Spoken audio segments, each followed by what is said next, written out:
I call myself the laziest ambitious person I know.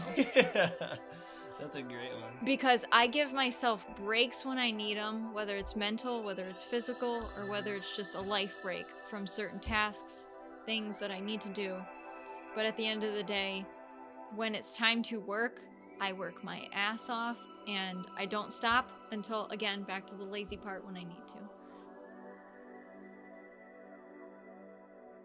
5, 4, 3, 2, 1, 0.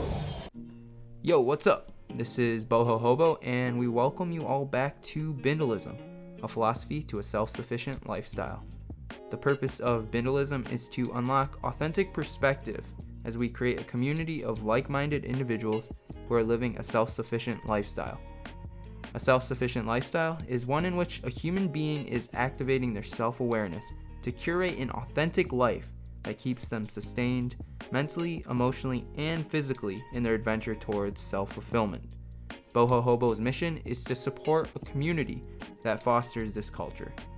We will be interviewing a diverse group of people, including artists, creatives, entrepreneurs, and independent thinkers to make this happen. Please join us in this journey as we explore the world and broaden our horizons with discoveries of new perspective. Thank you to everyone who is taking the time to stop by on your journey to give us a listen. We hope you enjoy, and as always, explore endlessly. I don't know. It's always fun to segue in with just I wonder what they were talking about up to this point. What is the context? They're like, oh no, we just started. Yeah. we told no one. We didn't even know we started. Well, yeah, so I guess we can actually officially start. Welcome back, everyone. This is episode 60. We've not been talking for the past 20 minutes.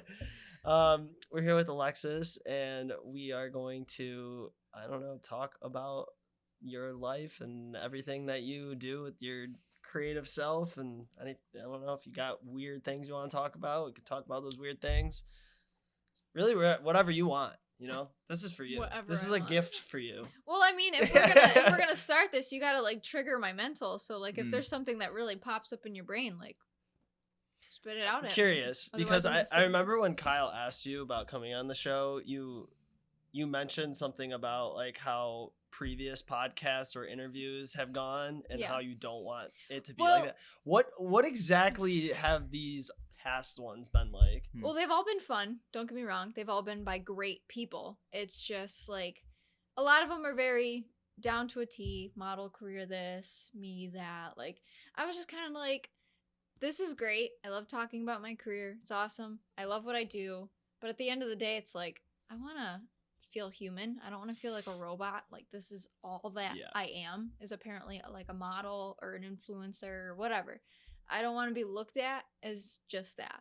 I have 500 things going on in my head every minute, and I want to be classified as an actual relatable human, because sometimes people don't make me feel like that, and sometimes I don't even make myself feel like that. So I'm just I want to be a person, and I want to talk about salad. I want to talk about straws. I want to talk about simple shit or intense shit, but sometimes I want to, stray away from Just be you. Career this, businesswoman that. I don't want to. Yes, that's a huge part of me, but it's not the only part of me. So it's kind of I want to dabble into more stuff. I want to really trigger the psyche and get into what's actually going on up there, because sometimes I don't even know. So what is your favorite salad? Oh, I guess we'll start there. Well, I guess salad you should. Lettuce. The funny thing is, I actually grew up hating salad. Because I'm I don't want to eat healthy. I want to eat what I want. I want to eat chicken. I want to eat something good, like steak. I hated salads. And now that I'm older, I'm I fucking love salad. But it's it's all, it's never just okay, let me just, sprinkle some pepper on there, some salad dressing, some lettuce and carrots. It's no, fucking throw some buffalo chicken on that. Get me whatever you possibly can as far as meat goes. I'll throw everything in there and just eat it. So you're not calorie counting or anything like that with a special diet? If I did that, I would hate myself, because I'd get into the 10,000s by the end of the day and be wow, I did really good. Just judging by your body type, I feel you don't have to worry too much about what you eat. Am I wrong? Yes and no, actually, because I just I listen to what my body tells me. If my body's like, we do not like that, I'm like, okay, then we're not gonna eat that. Okay, that's fair. But sometimes I'm like, okay, you don't like that, but I do, so you're gonna I'm still suffer gonna- for at least a day and a half. Because I eat everything and anything I want, but to a point. I'm not just gonna sit and eat a whole bag of Doritos. If I Right. wanted to, I can. But there's other things other than gaining weight. You gotta obviously worry about Yeah. cholesterol. Yeah. There's trying to be different overall things. healthy. Yeah, Right. exactly. Because So if you eat too much of certain things, you might break out in your Exactly. skin. I'm there's so not many trying to side be that effects. asshole that people look at and they're like, she can eat whatever she wants, and it's but I don't. yeah, I can, but I don't, Yeah. because But To be- so as a model, are there times where you have to cut weight or do certain things for me, to no. micromanage? No, okay. For me, no. So do you She exercise? doesn't work for Victoria's Secret. I don't exercise. I eat 5 meals a day. Snaps. So you're gifted. I usually eat before a shoot. Every Okay. time, I'm not talking a little snack or whatever. Full I'm feast. talking a full ass meal. There's a main Food belly and entree, all? 2 sides, and then there's a snack to eat either before or after the meal. It's not just yeah, I try to eat all the time. If anything, my day is planned around when I'm gonna eat. I think there was one time recently my friends went to the bar and I'm just sitting there. I'm like, is anybody else hungry? Anybody? And they're all just talking about whatever, this and that and that. 5 minutes later, I'm like, does anybody want to order food with me? Because I'm really hungry. It's getting close to 9 o'clock, the peak of when the bars close, because COVID doesn't come out after 10. Yeah.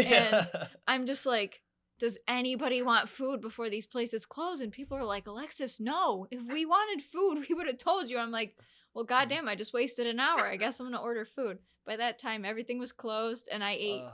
We went back to my friend's house. I think I ate everything that I possibly could find and put in my mouth.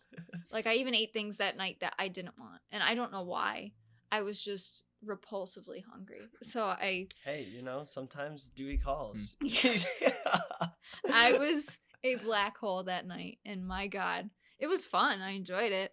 I was the most satisfied I think I've ever been with my hunger. But goddamn, I look back and I'm like, I was annoying. So besides eating, what other hobbies do you have? Well, eating's my main hobby. That's a sick hobby. I know, especially since I can afford to do it. True. Well, not really. My Yeah, wallet how do you can't. afford it? Yeah, Yeah. my wallet cannot afford it. Mm. But hobbies. I am a 60-year-old woman. I sit at home behind my sewing machine and make stuff. Set up my little tablet right over here, watch Netflix while I sew. That doesn't sound like a good tactic, but it works. I don't actually watch the show. I just listen Yeah. because God forbid. Shameless, Yeah. right? Well, that's way. She's just watching her life. I watched Shameless and then I got pissed because I'm like, all right, they're just ripping my family off. There's got to be a camera outside my childhood home, in the traffic light, something, because they were spot on about a lot of things. Either that or other people are just as fucked up as my family. So That's what it's like in Herkimer? no, just No. on my Her street. family. just Yeah. Just on Just your family. the square You footage. just generalized yeah. all of Herkimer. Just the square footage that I lived on, not Herkimer. Isn't it country though? It's countryside? What is No. Herkimer? What? It's a Where town. is this place? It's It's a in between really here and small town. It's in not. between here and It's not a Albany. country town. It's just kind of No, a oh, one-stop okay. town. Yeah. It's right I off I mean, the they Erie even have Canal. their own community college. That's Yeah. it's a pretty big deal, I guess, in these small ass towns. Yeah. Wait, so I know his name's John Zaleski. I don't know if you Yes. know. From Herkimer? Yeah. Yeah. you know cool. John. He's Yeah. a little younger than me. Yeah, but I do went know to him. school with them. Yeah, so obviously, we gotta briefly talk about your career, and then That's we fine. can caveat. We can- no, but we're listen. not gonna make it about. Listen, your we can career. talk about it. It's just if we sat here for 3 hours talking about my career, I'd be like, Oh no, oh that's my God. never true. Yeah. Okay, fair enough. Well, why don't I think the majority of people who are probably gonna listen to this know of you? Maybe I'm assuming. I mean, if they don't, hey guys, what's up? Hey, this is Like, Alexis. hey. So, as you mentioned, you are a model. You also do fashion design. Mhm. I guess how did you which one came first, and how did you get into One of those chicken or the Yeah, egg yeah. deals. how did Okay. you get into that? So growing up, I was a very awkward individual. I was really skinny and matured way too fast for my age. I'm talking like full on adult boobs on a child. Like no 9-year-old should have boobs, but I did. So, and it was a weird transition because when you're that young and you're getting looked at in like a weird adult type of way, it's kind of Yeah. like, okay, I shouldn't have this because I'm a child, but Mother Nature just did her own thing. And And there's I- a significant difference, like how men would approach you, just based off of like your. Yeah, I Natural I change. looked 18 when I was 13, and then when I turned 18, I looked 13, and it's just like, Because you what? look like you Yeah. looked way older initially, but then everyone caught up, and then you seemed Mm. Yeah, younger and than then I ever, kind of like- went. I took like a Benjamin Button turn. I was just like, how does this happen? Like I don't know, but it happened. It's So pretty wild. I kind of like referred to myself as like a lollipop for a long time because I was just this stick little thing, and then I was just top heavy. Like there was one time I was up at the college in Herkimer, and it was all ice on the sidewalk. Shout out to security for not, salting the walkway. But I learned this today, that day, that the wind was so strong on top of that massive hill. I wasn't moving my feet, I was scuffing it. And at some point I stopped and the wind was moving me on the ice. Oh my god. And I'm just like, am I really that light? Like, oh my God. So, I mean, I was just like standing there sliding on the ice and turning, and I'm just chuckling. Jeez. So, like, just put that mental image in your brain. It was actually really funny. But back to the awkwardness of growing up. It's just, when I was growing up, my parents were spending all this money on these clothes for me, which at that time, obviously, I couldn't work.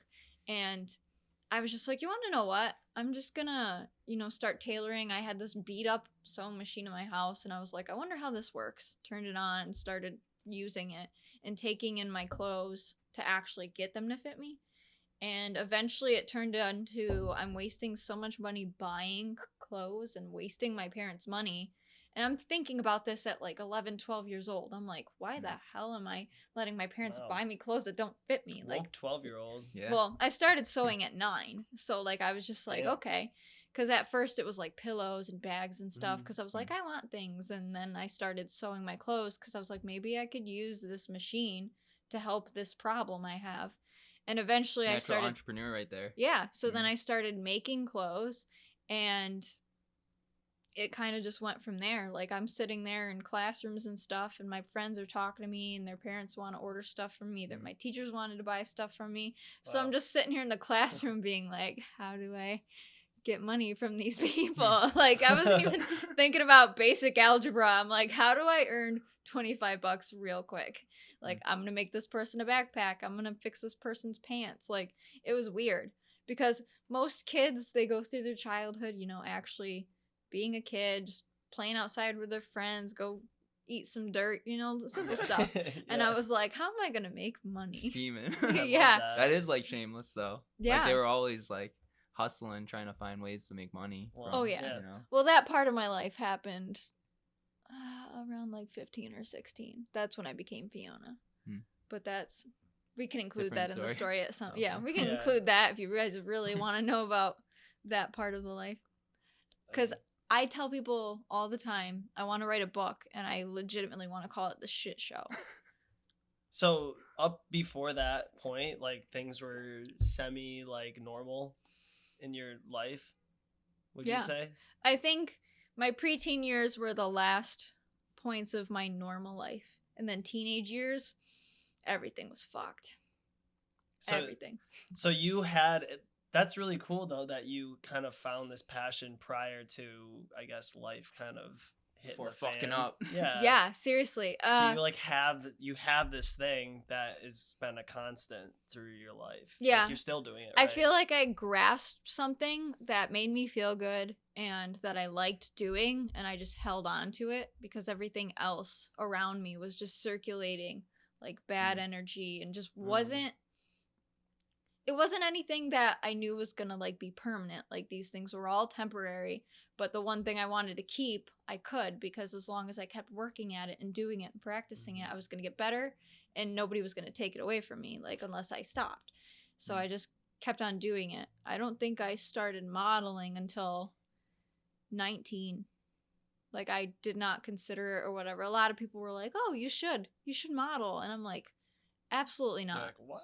Absolutely not. I tripped over my own 2 feet walking down places. I have scars all over my body that like you'll never see, because that's usually the first thing people Photoshop out. Like I usually try to have that conversation with people. Don't Photoshop my birthmarks. If I have this or that, don't Photoshop that. Freckles, whatever.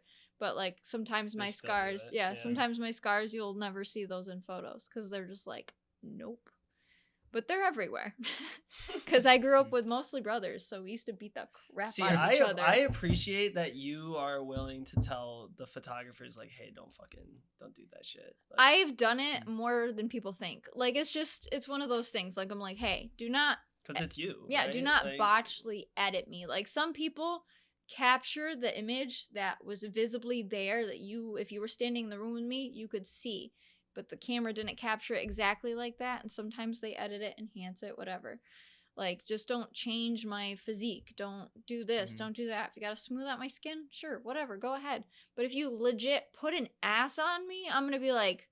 Has that happened before? Where they've, like, completely modified your, like, body? Somebody did that once, and I don't think I ever worked with them ever again. Because it was like... You're like, that's not me?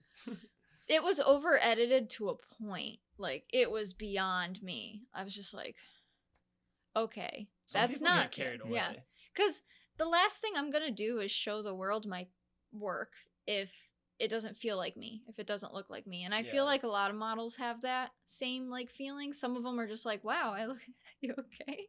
There's a fly, and I was just like, oh, like, God. I looked over and I was talking, you twitched, and I'm like, is he It good? got really close to my eye, and I was like, fuck. Continue. I don't even know where I left I have off. fucking ADD. I just like... But I now with modeling, when you started, was that like a paid gig? Or did you No, just do it for fun? I just started doing it. I think I did a photo shoot in college, and it wasn't bad. The girl that shot me, she was cool and whatever. But I was really uncomfortable because up until 19 years old, like I said, started modeling. I don't think I once in my entire life that I can even recall or remember. And you can tell, I mean, you don't have to tell me because this is a weird question to ask, but I don't think that I ever even looked at myself fully in the mirror up until 19 at all whatsoever. Wow. And if I did, I was not even like naked, nothing. I would probably wear underwear or even pants or a shirt, but never fully saw myself, like my entire body, that I can honestly... You just didn't care. I couldn't remember. I can't remember anything from that point. And no, I didn't care. In high school, all I did was show up, did my work, did what I had to do, went home. Because like in high school, I took care of my family. So luckily, like the principal and the teachers, they all knew what was going on. Like I was helping my dad raise my siblings. And I mean, I love my mom to death. Absolutely love her. But she went and did things for herself on her own. But I had to pick up the mother duties and live in the house and take care of my siblings while trying to take care of myself, while going to school and trying while learning how to sew. Yeah, basically. I was trying to be like my own support system, my own cheerleader, but at the same time, my own person. And I couldn't balance it. But my God, did I do it. Because holy shit. Looking back, I wouldn't change a damn thing. I would do it all over again if somebody said you can relive those years. I'm like, okay, just the same thing's going to happen. I'm going to be there for my family and just do it. Well, so, now I think you have the tools as an entrepreneur, like with the work that you're doing. You're able to support yourself and through like financial, whatever means, resources. But yeah, like you're saying, all of those years were just learning growth periods. Yeah. To become like the woman that you are now. Yeah, because I had to grow up fast. I was adult. I was not even like a teenager. I went straight from childhood to adult. So like shit like escalated quickly with that situation, like. Yeah, like it definitely, looking back, I remember everything down to a T of like making lunches, making dinner, doing my homework, helping them do their homework. If one of them was sick, I stayed home. I had to stay home from school because I had to be there. Dad went to work. He paid the bills. I quit a lot of the things that I was doing because I was like, shit, I got to be a mom first now. And like, I wasn't even my top priority. So in a way, like everybody in high school, they're like, I want to get my first job, and they're being selfish and they're yelling at their parents and getting all mad because they can't do this. You don't even understand. Yeah, and when they do, when they get to do what they want, they're normally rebelling. Me, my dad, like the only time I ever rebelled was I didn't answer my phone. He didn't know where I was. And this was before all that happened. I came home and I remember him just coming up to me, just like marching up. He's like, where's your phone? And I handed it to him, no questions asked. And he legit did a 360 spin, turned around, and he fucking threw that thing, and it went right into the drywall. And it's still in that wall till this day. I mean, I don't live in that house anymore. Right. We moved out, but like, my God. No one went in after. Well, my dad used to play baseball. He was a pitcher, and He had an arm. yeah, that was a fast ball. Like, it fucking broke the drywall and went right down into it.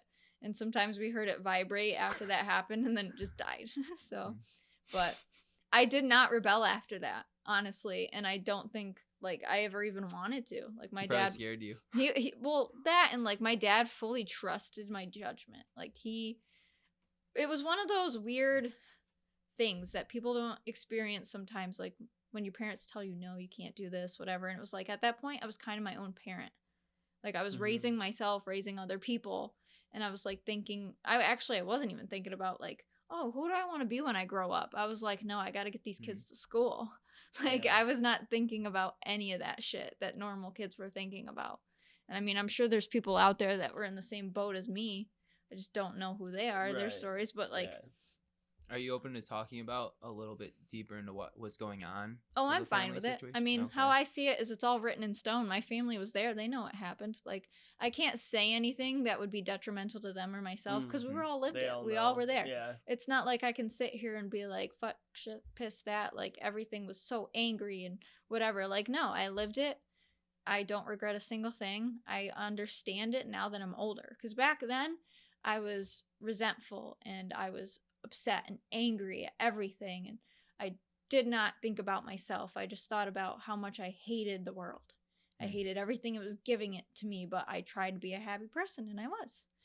But at the same time, well, you had to be. Yeah, like you can be a happy person, and I genuinely am, but with all that happiness, you still have to carry the sadness with you. Like I don't show it. Like I'm not one of those people that's like, oh, I'm sad, or like I don't even cry. I tell people all the time I meet a quota of like 2 times a year. If it's more than that, I'm like, something's really off. But like when I do, because I don't do it often, like I have to take a nap because it like took so much out of exhausting. Me. Yeah, especially when you only do it maybe 2 times a year. Like, whoa, it's just that was like, weird. I was like, that was exhausting. So like I gotta like sleep for a weekend. So now in the beginning of this podcast, you're talking about law of attraction stuff, and I'm into that stuff too, like spirituality. Is that something you learned when you were going through all of that, or is that something that happened after the fact? Well, when I was angry and upset at everything, I was just kind of like, at some point, something came along to me where I said, you want to know what? I don't deserve this kind of life. I don't deserve the sadness that it's bringing to me. I don't deserve to like feel like a lesser human than I should be, because I'm a very capable human being. Like I feel like our minds are so broad-based, like we can do so much. There's a reason why we love multiple people. It's because our minds have the capacity to like express that much love to others. Like I'm not talking about relationships like girl or boy, like actual dating. I'm talking about just in general as like human a beings. global scale. Yeah, like having we're people in your loving life. human beings. Like we're meant to be like that. We're meant to show compassion and everything. So growing up, I learned all these things so fast. I became so wise, and I was just like, you want to know what? I do not deserve this life. I need to change something. And I started to get selfish because I was still taking care of my family near the end of like my high school career, because I ended up going to a trade school and learning like graphic design and stuff. And part of that actually had to like bring some selfishness into me because I didn't have any. I legit was the most selfless person ever. If somebody asked me to do something, I did it for them because I knew they needed my help. At the end of the day, I never thought about myself, ever. And it was not a good way to live. And once college happened, I started making new friends and realizing all these different people and these different backgrounds. And we had a lot of people from different countries even coming. And I learned about their backgrounds. I learned about how they had things tough and all this stuff. And I realized the world was a much bigger place than the world that I was sticking myself into. Little Herkimer. Yeah, because like my brain was as small as the world I was letting it live in. Like That's a good point. it was basically the size of this microphone. Like it was so little. And like then Whoville, right? Yeah. Dude, I mean, Yeah, seriously. That's how I felt like growing up in Phoenix. Like it's not that much different in terms of size. Like, and then you go somewhere like Albany, and it's like, holy shit, there's so many. I mean, like I knew about geography and stuff. I knew where everything was, but like once I started meeting the people from all these places, I was just like, whoa, wow. Yeah. Like I really did not understand what was going on. What school did you go to? Everything was in Herkimer. Everything. Oh, okay. But well, I mean, like you went to college in Herkimer. Yep. You went to the. I stayed local school because there. again, when I was in college, I was still taking care of my family. Got you. So how old are you right now? I Just to just get a turned time. 26. 26, okay. Yeah. And you went to school at what age? Or what to college at what age? Right after high school. So I 18, turned 19. yeah, Okay. like right into it. So like I just kind of like nipped it in the butt, got it out of the way. And that was a 2-year school? Yeah. The trade? Yeah, because I double majored. So I just was like, let me just get this done. Nice. So, and it was fun. I really enjoyed it. And like I met some of my greatest friends there. Unfortunately, in like the last 2 weeks of my schooling there, like I met some of the best friends. Wow. So I was like, God damn, I could have spent 2 years with these people. Right. But I was a townie, so it was a lot harder for you to like Look really down upon. Yeah, because I didn't want to go up there and party. I just wanted to hang out with my friends, and everybody was like, "Oh no, we're gonna party," or they're like, "Oh, there's no party going on tonight." I'm like, so I just literally want to come up and breathe air with you. Like, I don't want to party with you. You're like, what do you mean? So Act like human beings, just hanging out, basically. Right? So that was kind of it. It's just like once college hit me, then I realized that the world was too big for me to be sitting here and being like, woe is me, I need like happiness, but I didn't understand how to make it or how to find it until I realized, wow, I should really start doing things for myself. And that was the transition, or like the aha moment was in college when you were like meeting all these people. Yeah, because in high school, near the end of it, I was just an angry individual. I didn't care about what I looked like or what I did. I just went to school, and I actually did get good grades. That was the weirdest part about it, was I had extremely good grades. But like I just was in general just a horrible person. Like I really didn't care about too much. And when like college happened, I started dressing better. I started feeling better. And it wasn't until I actually started modeling where it was just kind of like bringing in more happiness, because I was not confident still yet with since before modeling. But when I did it, I was seeing myself from other people's perspective. Right. And I was like, wait a second. I looked like this way back when I hated myself, when I wasn't thinking about myself. And now I'm seeing myself in somebody else's eyes. Like my first 2 years of modeling, I didn't even wear makeup. Like I just was getting in front of the camera, getting shot, whatever. And I always told myself that I'm like, oh, I am a pretty person. I just have shitty skin. So like, yeah, like just because you have pimples doesn't mean you're ugly. You just are human. Yeah. So, and I crazy always, concept. Yeah. I mean, I legit tell people that all the time, because like the one thing too is like you can be proud of what you look like. Like I'm not saying this as like a model standpoint. Like if you look in the mirror and you're happy with yourself, like fuck it. If you have the money to change it, then fuck it, do it. Like I wish I had money to change my looks, but then again, if I really had the money in my pocket, I would not spend it on that because I'm already happy with what I got. So sometimes people don't make that revelation for themselves.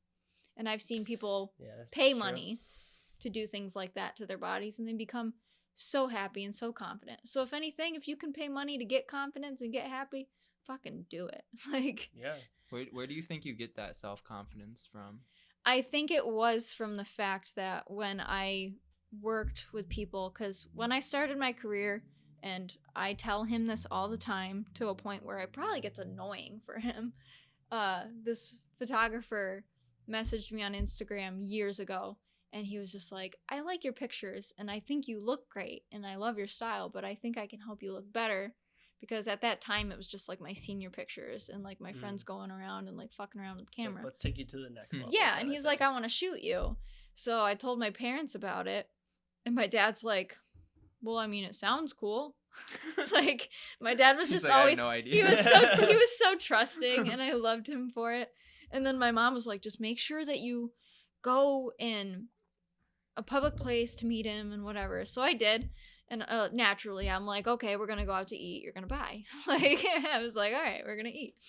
And I met him out for lunch, and then we shot at my apartment after. And then from there, like, the first shoot we did, I did, like, a little bit of, like, implied nudity, which, again, like, I've never even considered doing something like that in my life. So, What does that mean? Just a little caveat. Yeah, so implied nudity means that you can generally see that there is nudity being like portrayed. Like if I were to hold a blanket in front of me and you see my ankles and you see That my you're not like wearing yeah, anything. it looks like I'm not yeah. wearing anything, so it's implied that I'm nude. Mhm. So I did some of that, and I was just kind of like, I'm not feeling this. So then we just shot wardrobe and whatever, and he was like, okay. And then I started to look more comfortable in the photos. And by our third shoot, so my first shoot was that. Second shoot, I was just like, okay, wardrobe, whatever, you know, lingerie. And then the third shoot, I was freaking buck ass naked, and I was just like, let's do this. Like, I'm ready. Yeah, I was just like, it took 3 shoots for me to legit build that confidence. And like I said, it was because I didn't even realize what I had, or that I could have been happy with what I had. Because growing up, when I did like look at my body at all, like I was looking at my legs and I'm like, oh, my legs are too small, or my hip bones are protruding, but that's because I didn't eat yet, and like whatever. And I never had like an eating disorder other than wanting to eat too much, because I thought if I ate enough, I'd gain weight, because all I wanted to do was gain weight. I just like, I want to just gain a pound or something, and like I never could, so I eventually gave up. I was just like, you want to know what, fuck it, this is a lost cause. Just eat all the time. Yeah, so it's just like I eat when I'm hungry. Sometimes it's more than I want, but gotta do it. So I gotta stay alive. So it seems like you kind of approach modeling in a different way. Like I just want to get a sense of like what your view on the whole modeling thing is in the industry. Like, are you open to sharing about your views on that? Yeah. So truly, I look at modeling in the industry platform as just another opportunity that I have not gotten myself into. Like, I've done everything up until this point completely independently for myself. I've worked with over 200 photographers in the time span of 5 years. And of those 200 photographers I worked with, I've shot with some of them multiple times. So you have to think, if I've worked with that many people, and some of them I worked with multiple times, how many shoots have I done? I don't even want to count. I don't want to look back. I don't want to know, because that's a big number. I can count that high. I'm smart enough, but fuck that. So if anything, like that part I've dabbled in. I've done so much for myself. I have so much portfolio. I did a lot of like experimenting with my creativity. I've learned what I liked and what I don't like. And it just comes down to the fact of like, I need to know what the next step is, which the next step would actually be getting into the industry, whether it's an agency or whether I self-represent me. So if I were to go in there and be like, no, I'm self-managed.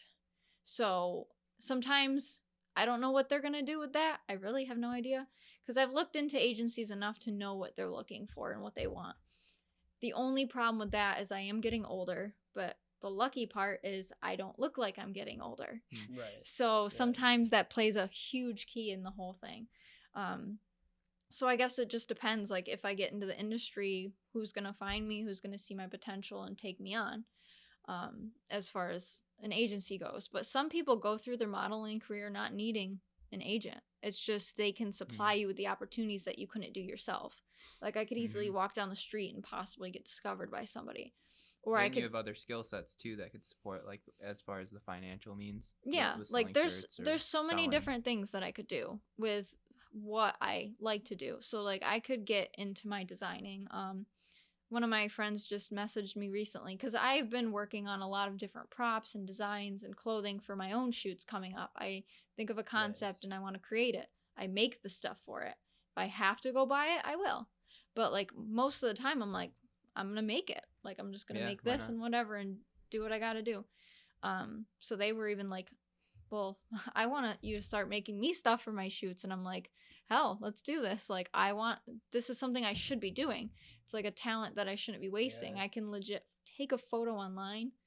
If you show me something and I'm like, okay, and replicate it, I can make it. Like I've done that more times than I can count.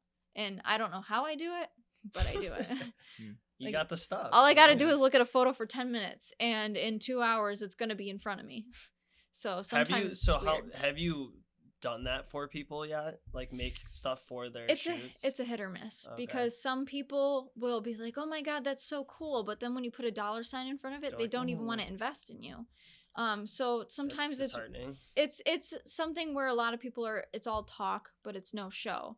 I'm the only one who's providing the show and the ambition to do it. But truly, sometimes people don't want to invest in you, and that's okay. Like, I'm not going to sit here and be like, oh, you don't want it? All right. Like, sorry that I wasn't what you wanted. It's just you move on. Yeah. Because you can have, especially in the modeling industry, in any type of job, you can have 5 people telling you no and 1 person tell you yes. And that one yes is all you needed. Law of averages. And sometimes you can be told yes by the wrong person. You move on. Like, life just continues to go on. And, like...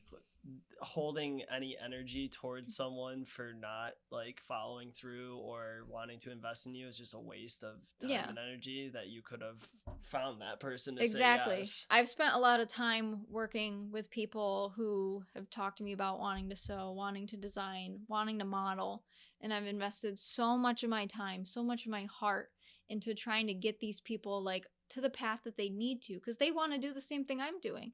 And then when I show them a little bit of it, I don't know where it gets misconstrued. I have no idea. I've done it with a couple people already.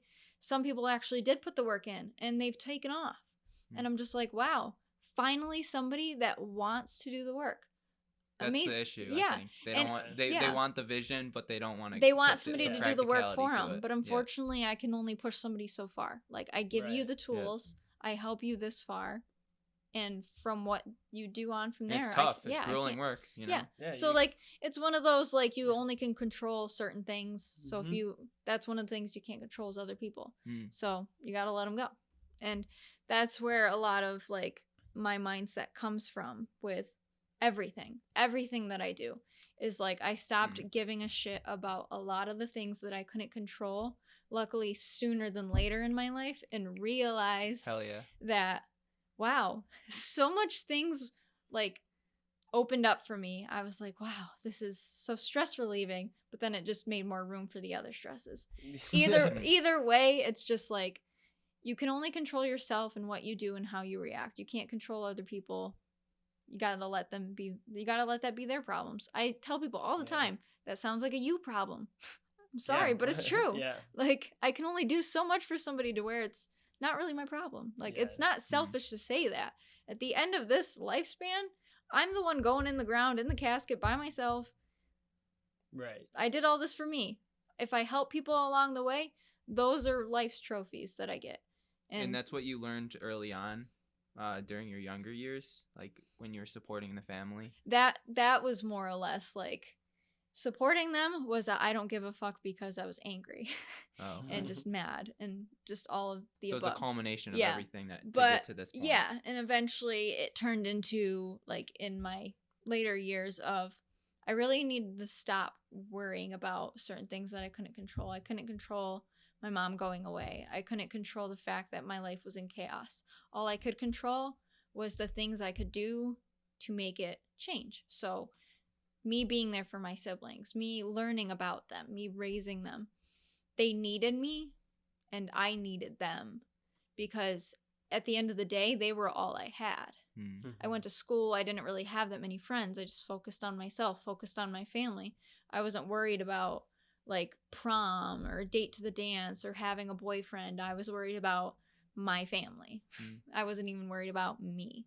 So sometimes my roots go all the way back to them. I was a huge family person, and I still am. It's just I'm older, and so are they. And they don't need me as much as they used to. But I gave them a lot of my heart and soul. And now it's time for me to take what's left and still growing in me of that heart and soul and use it for me.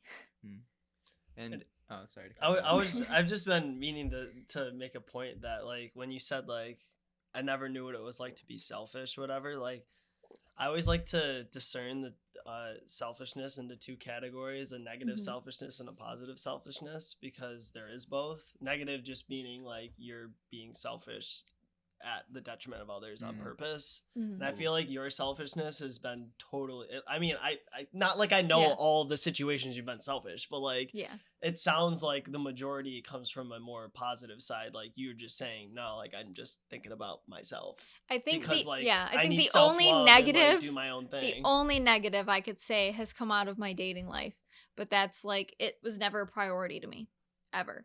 It's just like if somebody treated me poorly, I was like, all right, bye. Like I didn't That's how it should be. I didn't hesitate. Yeah. Like I maybe cried about it. Was hesitate?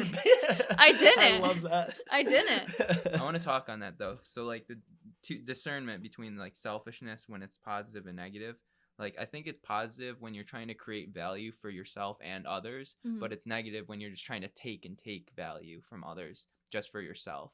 So the fact that you're like in the industry, you're trying to work towards a goal, creating a business, whatever it may be, that you're developing yourself to better yourself, but it's also in turn going to be a benefit for our community, to society at large. Yeah, because a lot of people look to me, and they looked at me when I had nobody watching, and now I have more people watching, and I'm just like, okay, like now's really time to step up and show them just who I am. Like who I was 5 years ago is not who I am now, just because I evolved. I changed for better reasons. Some things might still have followed me. Those are the things that were meant to stay with me that I wanted to keep. Like you remember the phrase, like when we were younger, people were like, you've changed, blah, blah, blah. Be like, no shit, I had to. Yeah. Like, what do you mean? Like, adaptation is natural. Like, if I get dealt shitty cards, you really think I'm gonna sit there in the shit? Be like, no, I'm gonna wipe my ass and I'm gonna keep going. Like, you can't, you just can't do that. Like, I was dealt so many shit cards. I can't tell you how much my coworkers are my therapists. They know every freaking double-edged sword that has stabbed me in life. And like everybody's problems are important. Nobody's are greater or lesser than anyone's. They're all important. My shit's important. Your guys' shit's important. If anything, if people want to tell me their shit, I want to sit there and I want to fucking cry with them. It's just like only twice a year. Yes. Sometimes I'm like, I really want to cry, but I can't. Like, because that's another thing is like I can't express my emotions sometimes. So like I really do feel like a robot. So sometimes I just gotta power down. So what was the worst thing that's ever happened to you? Do you want to open up to that? Well, that's the thing is like so many bad things have happened. So many. But I'm not somebody that sits here and dwells on them, because how I see it is if I sit and dwell on all the bad cards that I've been dealt, how the hell am I supposed to have a good life? Because I can't. You gotta learn and grow. Yeah, I can't. No rain, no flowers, It's one of those. There's so many people I mean, I see, or I know some that they kind of cling on to shit that happened to them in the past, and the past is important though. The past is so important. Yeah, like, but you use what you learned in the past and you take that with you. Not the just because the bad something memory. like, I mean, if you really want me to like say something personal, like I will. Like it's up to you. Like me back in the past, like one of those things, like I was actually like questioned about this recently, because it was always like, I get asked this all the time, like, oh, did you get a boob job? No, I didn't. And like lately I've been wanting to be like showing people that I have no fucking scars, but then I realized I have a scar in the middle of my chest, and it's because somebody hurt me and it caused a bone to protrude through my body. Like they hurt me that much. And something like that I carry with me, because I don't look back and say, oh, well, someone hurt me. I can't trust anybody. I literally have no trust issues whatsoever other than a revere. Sorry, Paul. The Love that. the rear view camera on a car. I don't trust those fuckers because it told me once that I backed into the house. Like, it told me that I hit the house. Like, the sensor started going off. And I'm like, no shit. I felt the car hit the house a minute ago. Like, it didn't start beeping till after I hit the house. I'm like, okay. Like, that's the only. I think that's literally the only place I have trust issues. Other than that, like, I'm Backing fine. up. But, like, it's one of those things. Like, just because somebody put their hands on me and truly hurt my physicality, like. It was just some stranger? No. Okay. But it's like one of those things, like, I'm not gonna blame society for that. I'm not gonna Right. blame all men just because one man did that. Like, it's one of those Appreciate that. yeah, you're welcome. It's one of those things that, like, you can't just You're not projecting. yeah, Yeah. exactly. Shit on other people. Yeah, like, I want to move on from that because Yeah, you're owning up to it. looking back Taking responsibility. yeah, looking back to that is it happened. It's a story. Yes, it left a physical scar, but I haven't thought about that in probably years until somebody brought up the whole implants, whatever, and I was like, I don't have any scars. But then I remembered that. So, like, truly, it's like something that just like, oh, it gets in my brain and then it's gone. And it doesn't follow me because it's already written in stone. You can't change it. Like, back when people would ask us, like, oh, how many people have you slept with? What's it fucking matter? Yeah. It's not like you can add and, well, you can add, but you can't minus. Yeah, you can't. You can't just, like, minus. subtract numbers. Like, it's there. So it's one of those And that's things. even a societal thing. Like, why does it matter? Like People you are said subtract as if, like, having a high amount of people that you slept was, like, a bad thing. Yeah. Whereas, like, for us as guys, maybe the societal shift is different where it's like, oh, high five, you slept with this many people, blah, blah, blah. I feel so like it's like the when my difference- friends you know, tell it's a me they had difference in- sex, I'm like, good for you. Yeah. Because I didn't. Like, I'm just like, But it's just high weird five. that Yeah. we make those I judgments. don't care what you know? gender Some you people are. are just like they're looking for a reason to judge you.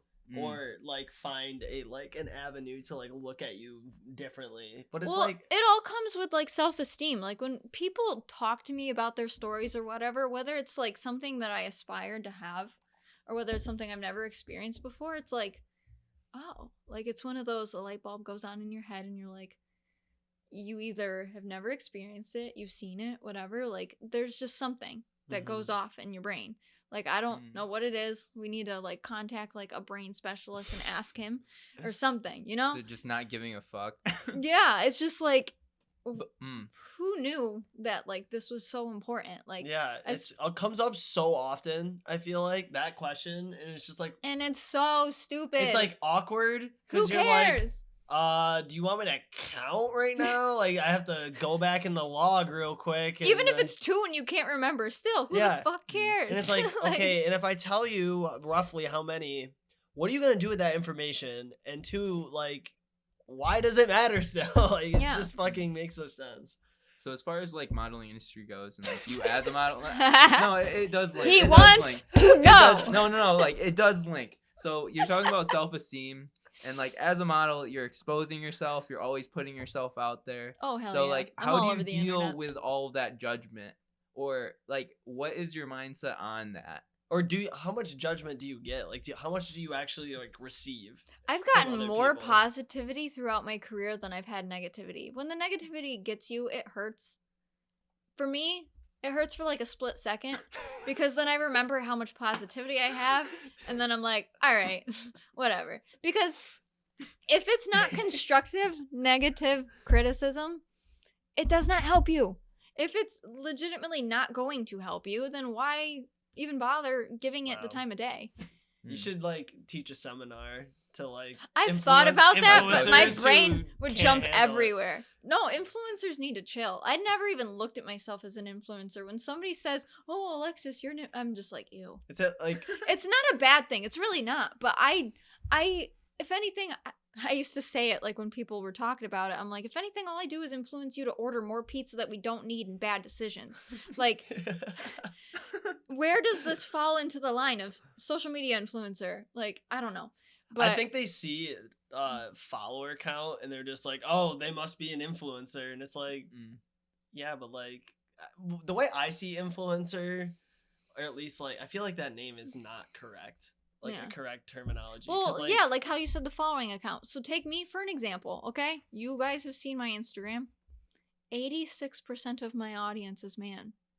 Can you understand why? yeah, Yeah, get so it. can I. yeah. If I post a clothed photo, yeah, some of the guys are going to like it, mostly the girls, but still, 86% is a lot. And you can visibly see why. They're on my account. I But- saw you make a post or a story about that, saying like, "Oh, this is like my real follower count." What did you do? Sorry, I'm going on a tangent, but like, what did you do to get like that follower count to the number? I don't know. So it wasn't like a conscious like I need to literally count don't my know. like how many people are I following. legitimately Oh, have okay. no idea where these people came from. I have worked hard. I have spent thousands of dollars on myself for this career. I have traveled so much. I've gone to LA, I've gone to Jamaica, I've gone to Canada, I've gone to so many different states. I go to New York City like on a regular basis, to the point where I'm like, I've spent so much time, money, travel on me, on others. I've invested in myself and in others, to the point where I'm like, that's why these people see me. And if they saw my schedule, they would vomit. Because I legit worked this morning. I had a photo shoot last night. And then I had a photo shoot before this. I have a photo shoot all tomorrow. And then I gotta go home and I gotta work 4 days straight and do my 40 hours within, like, not even 4 three. days. So what well, do you have like a I do more than 40 hours in 4 days, actually. do you have so, like a normal person job too? No. What Well, is no, what you is said your- you were working as a healthcare. Yeah, so I work Okay. in... That's what I meant, Yeah, like I work in that. healthcare, where I work in a residential site owned by the state that we take care of people with disabilities. Okay. And that's been my job What's for the about 8 company? years. ARC. It's one of the branches throughout New York State, Mhm. because there's ARCs everywhere. Yeah. But that's my main job. And that job, I love that job. Absolutely love it. I've done it for almost 8 years now, and that job has basically funded my dreams. Mhm. Like, all my Yeah. money has gone from them straight into my pocket, straight into other people's pockets for this career. I think that's a super important thing to note too for anyone who's up Mhm. and coming is you have to have a day job to support yourself for your side hustle Yeah. or your full-time passion, which in your case is And eventually this, entrepreneurship. if anything, it possibly not later than sooner will Mm. become my full-time job. Well, but you And- still need that boost to get you there. Well, Yeah. it sounds like you're just like on that cusp of like, all right, I have the portfolio. It's more just like, which avenue do I want to take Yeah. in the modeling? At this point in world. time, I'm just not in the location that I need to be. Not Yeah. and not where I want to be. I want to be somewhere else. I know exactly where I want to be. I just need to Where do you want to make be? the jump. New York City. Okay. I was told for years that I needed to move there. Had to move there my entire life.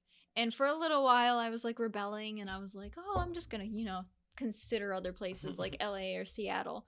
And then I was like, "Wow, I'd have to move this shit to this shit and then get rid of this shit and move here and get more shit." And I was just like, that's It's like the most practical. yeah, like, life is not a bathroom. I don't need that much shit. So, like, if anything, I was just like, let's just take the jump, try New York City first, and then see where my life goes from there. True. Yeah. Also, you're 26. So it's not Yeah. even like you have to live there forever. Exactly. you know? And this will be your first big move, right?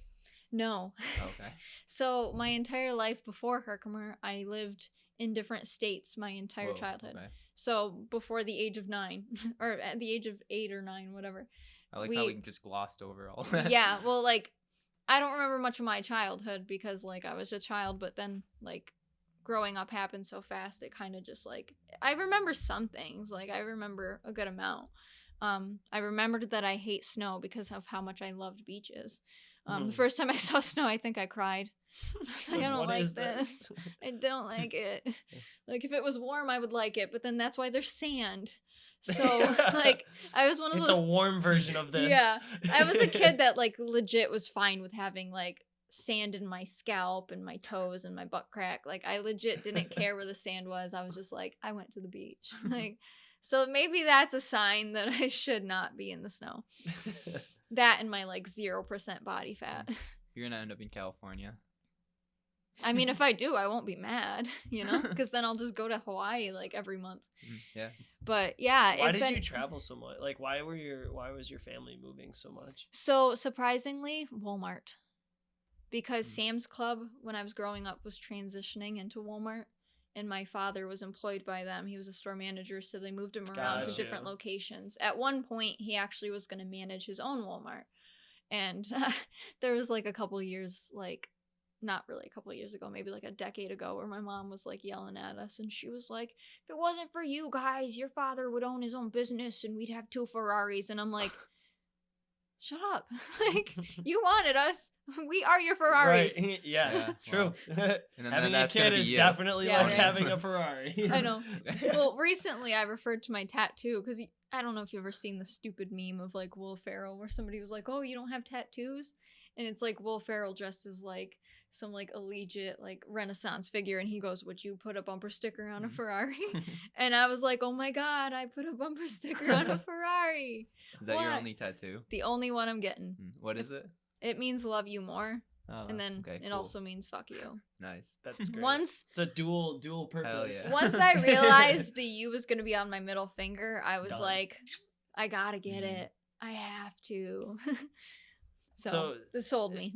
So what's your purpose for only getting that and no other tattoos? I knew I wanted one, and I wasn't gonna sit my entire life being like, wow, I really wanted that tattoo and never got it. Fair. And then being like as old as Gertrude in the freaking nursing home being like, damn, let's go get a tattoo. When your skin's all gross. Yeah. And be like, sir, can you just lift my flap and then can you just stretch my skin down? Yeah, just get some freaking like paper clips to stretch it out. Pinch the skin down. No offense, old people, you rock. But yeah, so I just kind of drove myself to do it. And I asked so many people. I asked my brother who did tattoos.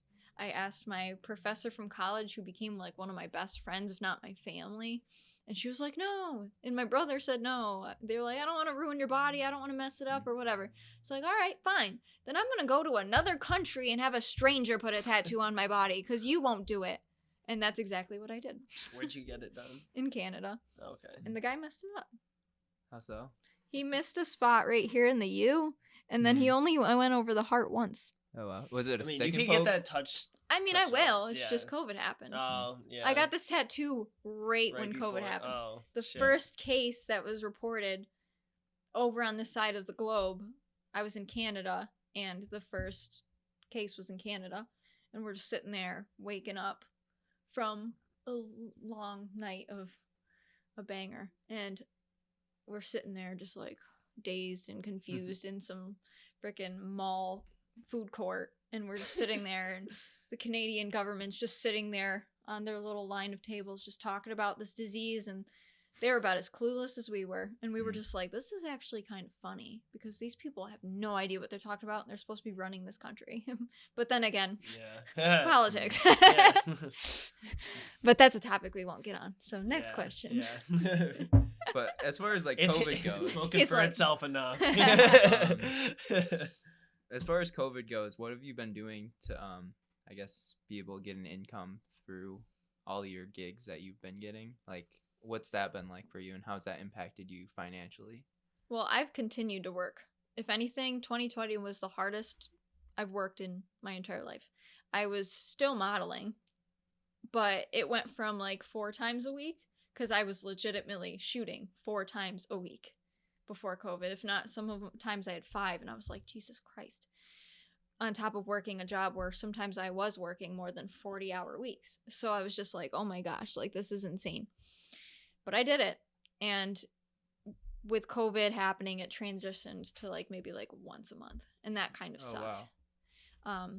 'Cause it dulled my creativity quite a lot. Like I didn't want to do FaceTime shoots, nor did anybody really take me up on the offer. I was just kind of like sitting around doing nothing.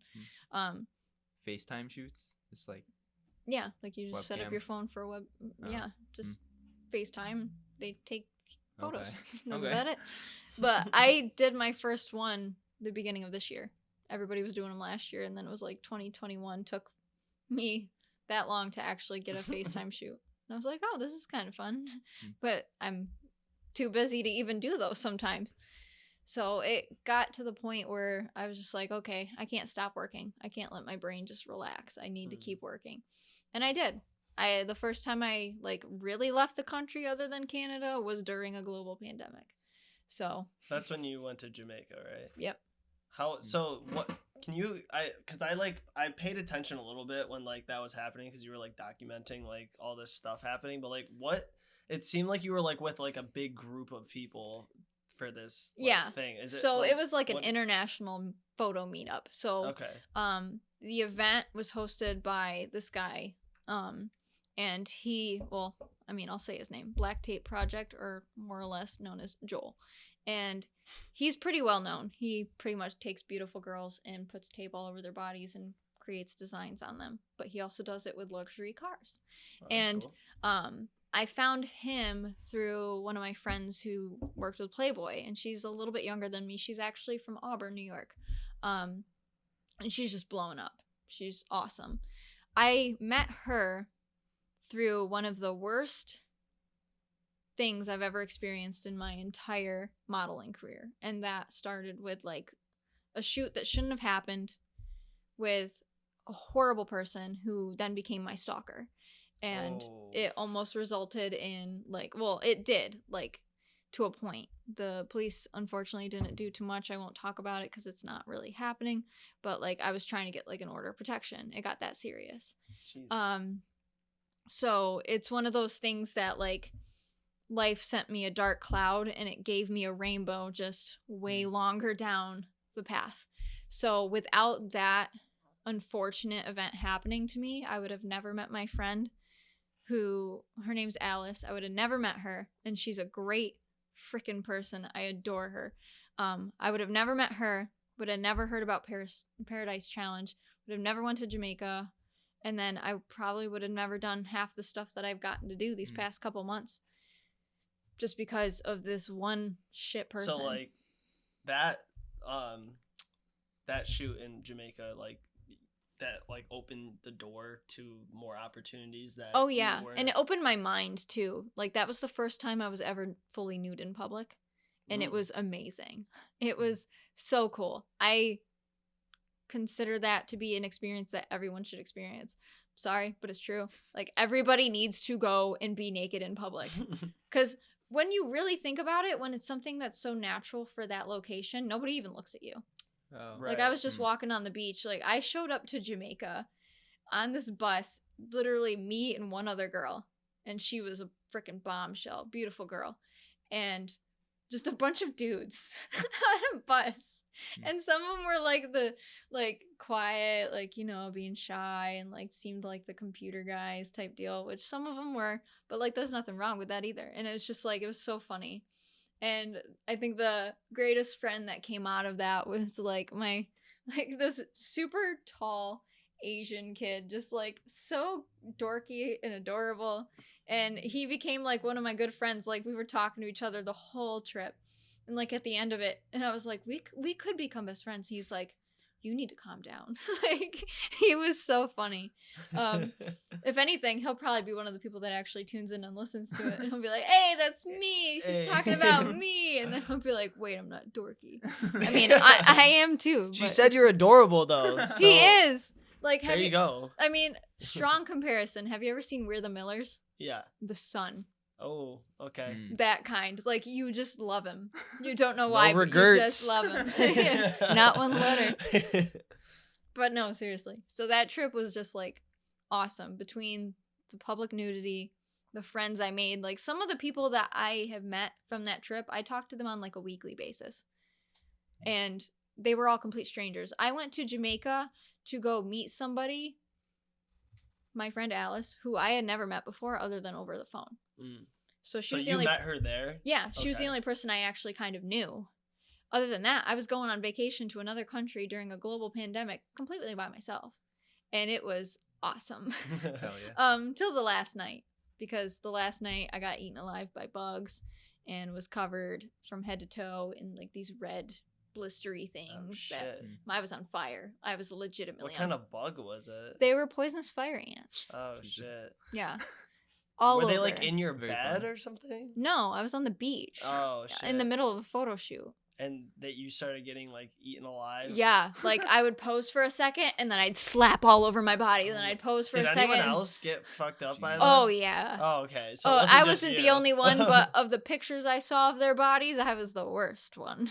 Because some of them were like, "Oh, it looks like I have chicken pox." I was like, "I look like I was near a radiation like testing field." That's what I looked Jesus. like. How long did it take to go away? A couple months. Gee, fuck. It took maybe until like the end of December, and it was in September that it happened. God. And there's still some marks. Well, it probably like scarred, like Well, I tissue didn't. mark. I itched the fuck out of them for like the first day, and then after that, I couldn't touch them. I tried my hardest because it was not a normal kind of like bite. Like this was, like They're like welts almost. yeah, right? well, I won't get into the gory details, but like let's just say like you can feel when the bug bites were changing because they Ugh. didn't just stay on your skin. Yeah. Like It's like crawling under your skin. no, it's I can't even I don't want to tell you because like it was ungodly, shit's especially when gross. you have over 100 of them on your body. It was ungodly. So I would not wish that on my own enemy, or on my worst enemy, I should say. I don't have any enemies, at least not that I know of. But if you do, As far as like She's coming at you. Expose yourself. I'm Whoever, yeah. curious, Who is it? I'm curious how all this stuff gets funded. Like, where's the money? Like, are they paying you to go off to these? oh, I foreign paid to land? go, but You pay, and then I also learned that there's ways that you can actually have your trip be paid for in a way. Like if you get like a code or whatever. So if somebody uses my code, they get $100 off of their trip, and that actually goes towards helping fund my trip. So it's like Oh, a okay. win-win. They get money taken off their trip, and they're also helping to send me on the trip. so as a model, like, where's your main source of income coming from then? For me in modeling, there really isn't one. It's like a hit or miss for me because like I said, I am freelance. If I worked for an agency, it would be different. But if I did work for an agency, they'd take an overhead cost. Sorry. I was trying to Yeah, say they take a cost and cut. overhead. Whatever. I have dyslexia of the mouth, so I'm sorry. It's a thing. I believe it. Well, you talk so fast Well, and have like ideas like all over the place. that so. and like I just like when I grew up, I had like a really deep Southern accent because I grew up mostly in the South. So sometimes I feel like it comes through. Like I think around like 20 years old, I finally stopped talking with one side of my mouth. Like I used to talk like this, and I practiced so much in the mirror to not do that, and I did it. I was Congrats. I was Look at like, you now. yeah, I know, but I have a crooked jaw because of it. So You gotta work out the other side. Maybe chew like yeah, I'll just do like some like some type of mouth exercise. You can, oh Mouth wait, have you presses. seen those? It's like jaws or sides. You can get it's like comes on a Jaws are necklace, size. and then you just like it's like a big cushion. You like Like a put it in your mouth guard mouth type and thing. you just chew on it. Yeah, you know. It's those. literally. No. I'm fine with I it. swear I'm to God. fine with my It's- crooked jaw. The best part is like all the commercials for it's like these like buff like good looking dudes and some like girls in like bikinis on a beach and, And they're he's just fucking gnawing chew- on- Like this is the corniest shit I've ever seen. You would not catch me dead with that. It fucking... sounds like a whole lot of no for And then me. they had like I some. might get one. They had like I'm some sold. dude. just in for the- fun. They had a Yeah. dude in the Your gym. teeth are try- perfectly straight. Like, lifting. Trying to get strong And jaw. he's like Yeah. lifting weights and chewing it at the same time. Like What the hell? Jesus. That's so stupid. That sells nothing. All it does is like hold your Well, saliva. the whole thing Watch, was like someone's you're gonna listen gonna to this and you're go gonna buy one. build your jawline. I'm like, Listen, if somebody goes and buys this off of this podcast, then you guys deserve Yeah, payment. it's a we want sponsorship. ambassador codes. I don't even know what the name of the company is, so good luck finding it. It's like the marketing employees talking shit about them, and then a bunch Yeah. of people go buy it. You hobos. Seriously. Yeah. Like yeah, you got these fucking hobo dudes talking about our products. It's okay, they're hobos. They can't afford it. Yeah. Yeah, true. You made a fucking mouth cushion. Wow, we're getting to hateful talk here. I don't think it's hateful. It's productive. It's fun. Yeah, I mean, we are For all fun. thinking the Good same fun. thing. Yeah, exactly. We're fine. So, after that shoot, what I guess what opportunities opened up that weren't necessarily things you could have done before? So, I mean, it probably could have happened, but All like right, I guess like what things stood out as being like, holy shit, like this is happening now. Yeah, so I just recently traveled with people who I had been following on social media for years. I always like observed what they were doing and whatnot, and now like I've worked with them 3 times. When I went to Jamaica, I shot with them the first night I got there. I was there for 4 hours. Showed up to the beach, and some girl walked up to me. She's like, "You want to take a shot with me real quick?" Like a photo, not a shot. Yeah. And I was just like, okay, sure. And then all of a sudden I walk over and it's the photographers that like I was like in awe that were there. And I was just like, oh my God, like fangirling. But at the same time, I'm like, sexy. Yeah. But at the same time, I'm like, oh my God. So it was really hard to focus my mind. And like we did it. We got awesome shots. And the next day I walked up to them in like a cabana and I was just like, hi. I was like, I just wanted to come over and introduce myself because I hadn't met you guys yet because I just got here. Because everybody else was there for like the full week. I came midweek, so I didn't really like get the introductions like everybody else did. They had their own cliques going on, whatever, and everybody knew each other. So I just show up out of nowhere. And I just went up to him and was like, I just wanted to introduce myself because like I worked with you guys last night and I didn't even get to say hi. And that's like all I wanted to do.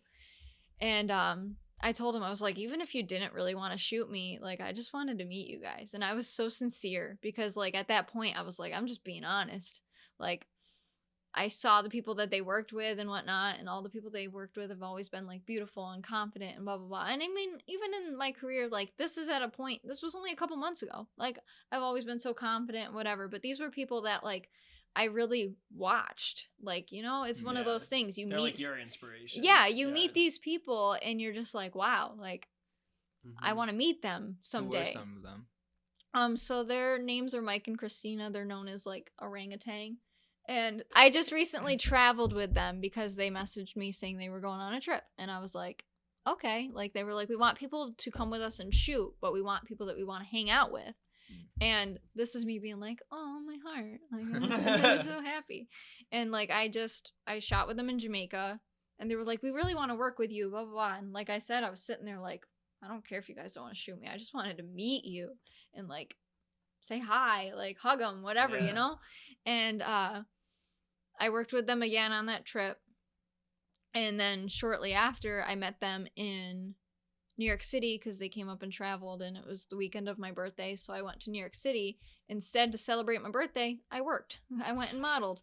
And my legs were still healing, but I was like, I need money right now. Because while I was on my trip to Jamaica, I also had money stolen out of my bank account. Jesus. And I was in Jamaica broke and I didn't know it. Wow. Someone in Jamaica stole it? Or No, like while I was traveling. Mm. So like from your purse or like hacked into your They account? hacked in, yeah. So Jesus. I lost a bunch of money. While I was traveling, my tooth broke. So that was cool. Like it just popped. Whoa. It was like, see ya. So, jeez. Yeah, I had like 5 minutes in Is between my flights did to you like get react. a replacement yet? Or Oh, like, not yet. It's no. still in my mouth. That was 5 months ago. It's getting ripped out in 3 weeks. So Hey, I'm excited. I'm excited and terrified. I've never had like. Are you getting a replacement for it? Or Nah, that thing cap? just needs to come out. Oh, okay. There's barely a tooth there. Like they wanted to do a root canal when they saw it, and I was like, on what?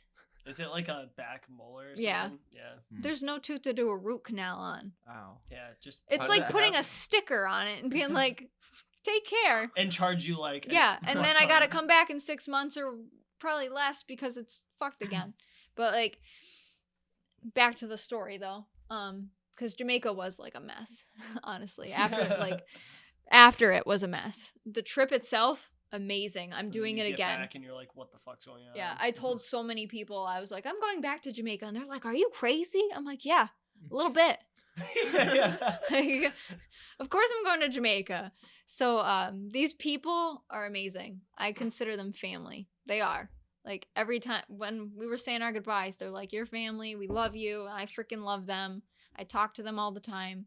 I'm already planning my trip to go see them. Like, it's gonna happen. Like every time I talk about something, I want to reassure the fact that I will do it. If I want to do it, it's gonna happen. So, because my whole point was I was saving up money to go shoot with them in Miami, plus other people. So if I traveled Miami, I spend money, but then I get to make money going down there and working. But then they invited me on this trip, and I'm like, I'm going. I can go to Miami, and I'm already planning the trip to Miami. I've already reached out to a bunch of people to work with down there. At this point, I think my trip's pretty much booked with work. I just have to book a flight, basically, at this point. I was actually looking at flights in Miami today. They're only like $80. Damn. Yeah. I was like, Frontier. fuck. And that's all I got. I didn't see what airline. That's just- literally all I have to pay for is the flight. Yeah. Like so, and the you rental just go on car. Google Flights, it shows you like the calendar, Yeah. and you'll just see what dates are like cheap. But it was like Cool. 2 weeks from now, like beginning of March. Let's go. Oh, well, mine will be like the end of April, but yeah, Oh, I'm still yeah. gonna go. I think if you just do it like ahead of time. Oh they're yeah, cheap as if I fuck. do it now, it's probably like $20. Yeah. Honestly. Yeah. Which is So sick. Yeah. You just fly to Miami and Mhm. back in a day. Mhm. Just like fuck it. So you said you were transitioning from working as a healthcare worker to then trying to do modeling full time. When do you see that transition happening? Really like, soon. Okay, and Really then like soon. how are you gonna be able to like sustain yourself in that transition? I guess. I guess I pretty much just have to use the tools that I have given to me in order to even do that. Like I have a lot of pointers from my friend Alice, of course, and I just need to be very avid about I'm traveling here. If anybody wants to work with me, these are my rates, and just stick by that, because if this is going to be my job, obviously I can't do it for free. So is it like the photographer will pay you to do work? So like when you're doing work as a model, I'm just like out of this industry, so I don't get it. It's okay. It's Sorry, but I just need some knowledge. Never here. seen someone get so Sorry, worked up. he's new here. I'm new guy. Hi, I'm new. So there's lots of ins and outs to it. There is a lot of common knowledge that people should know, especially if they're going to be in this industry, and I can get into it with you because honestly, it is kind of boring, but it makes sense. It really does. And I mean, I can explain it to you because it's a little bit of a chat, and it's not Like really now or later. I'll tell you later, because honestly, if people really want The to know suspense it, is killing me. well, I You trying mean, to get into the modeling world, Kyle? mean, I know you maybe. you got You've done nicer some hair than I modeling. do. Jeez. I mean, Kyle has modeled before. Yeah, There you go. I'd be interested. Why not? You can Well, model and talk is to it them like, about oh, Bitcoin at Let the me same think. time. Is it like if a company has like they sell clothing, so like the money that they get from selling the clothing, they'll like reimburse you for like you're modeling clothing. I haven't gotten that far. Or, okay. Most companies don't usually sign me because most of my work is usually not clothed. So They're like, it's "So hard. how It's hard are to get you-" somebody Yeah, to give you free clothes when you're not wearing any. She's naked, just Mm. holding like a shirt up next to her. I'm just like, you like this shirt? You like it? All right, but you have a plan, so Yes, I guess do. we'll leave it at that. Well, for like, I'll give you like a little brief of it because other people, if they're listening to this, be like, tell us the secrets. But knowledge is power, and I can't give everybody the power. She's too wise for y'all. Yeah. Stay woke, She man. put the work in. You Stay didn't woke. put the work in. What do you mean? You don't Stay get the woke. I want a secret. nap. You should Are just kidding sell. me? You should just sell one of those like outrageously overpriced courses online where you give them Yeah, a And little then they bit sign of on and they're like, this shit was on Google this entire time. Yeah, I did all the work. Yeah.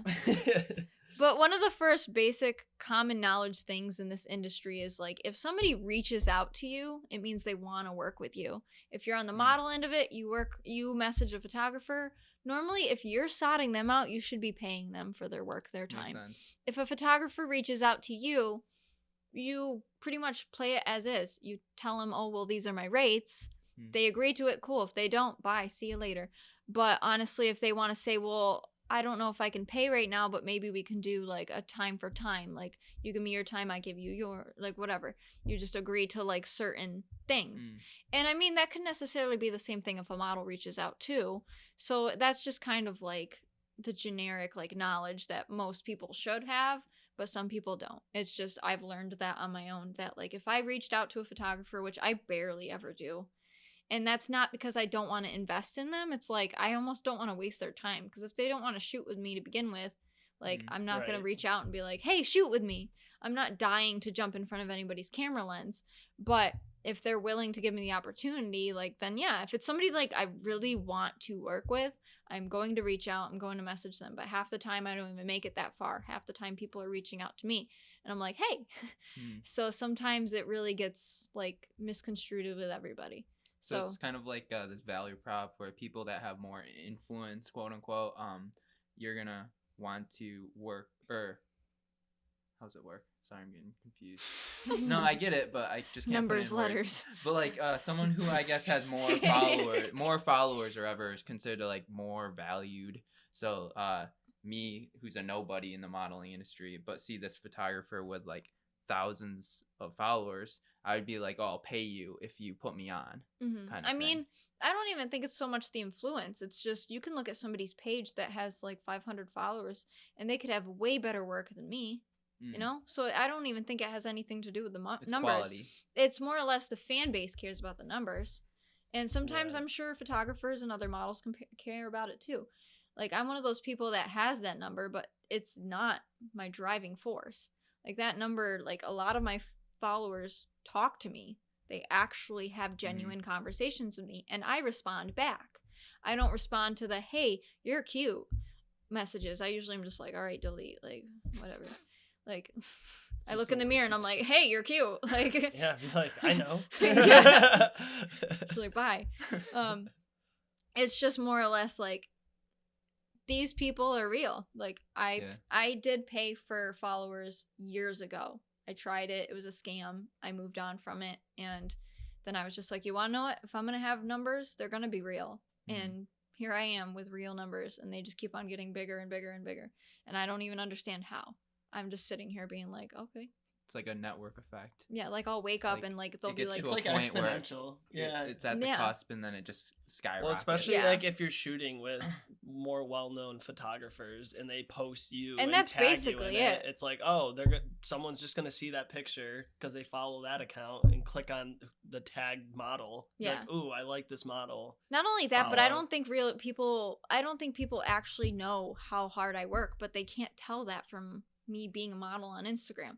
I legitimately will work like doing a photo shoot during the day, and then I have to go in and clock in for an overnight from 5 p.m. to 9 a.m.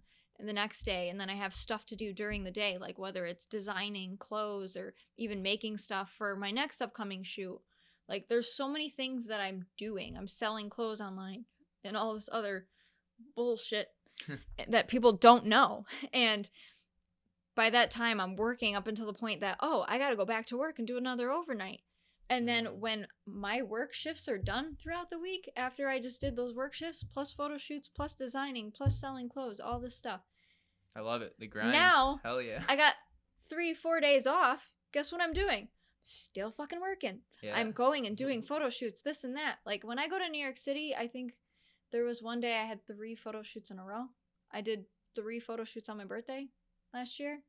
I did 2 photo shoots the day after my birthday, 2 photo shoots before, and I was only there for 3 days. So what time did I really have to enjoy New York City? When I was unconscious, sleeping. So other than that, like, I really am always working, and I don't think these people really get that. Is the reason why my fan base is following me is because they're seeing the hard work. They're seeing how much of my mind, how much of my time, how much of me I'm putting into my work. It could be a photo that, like the one I just posted with me, like, naked and flowers on my boobs or whatever, and it's just like, you want to know how spurt of a moment that idea was? And I'm absolutely in love with that photo, and it wasn't even my idea. I was just like, holy shit, I love that photo. But I was also on set for a photo shoot for 5 hours, and that was the last set we did.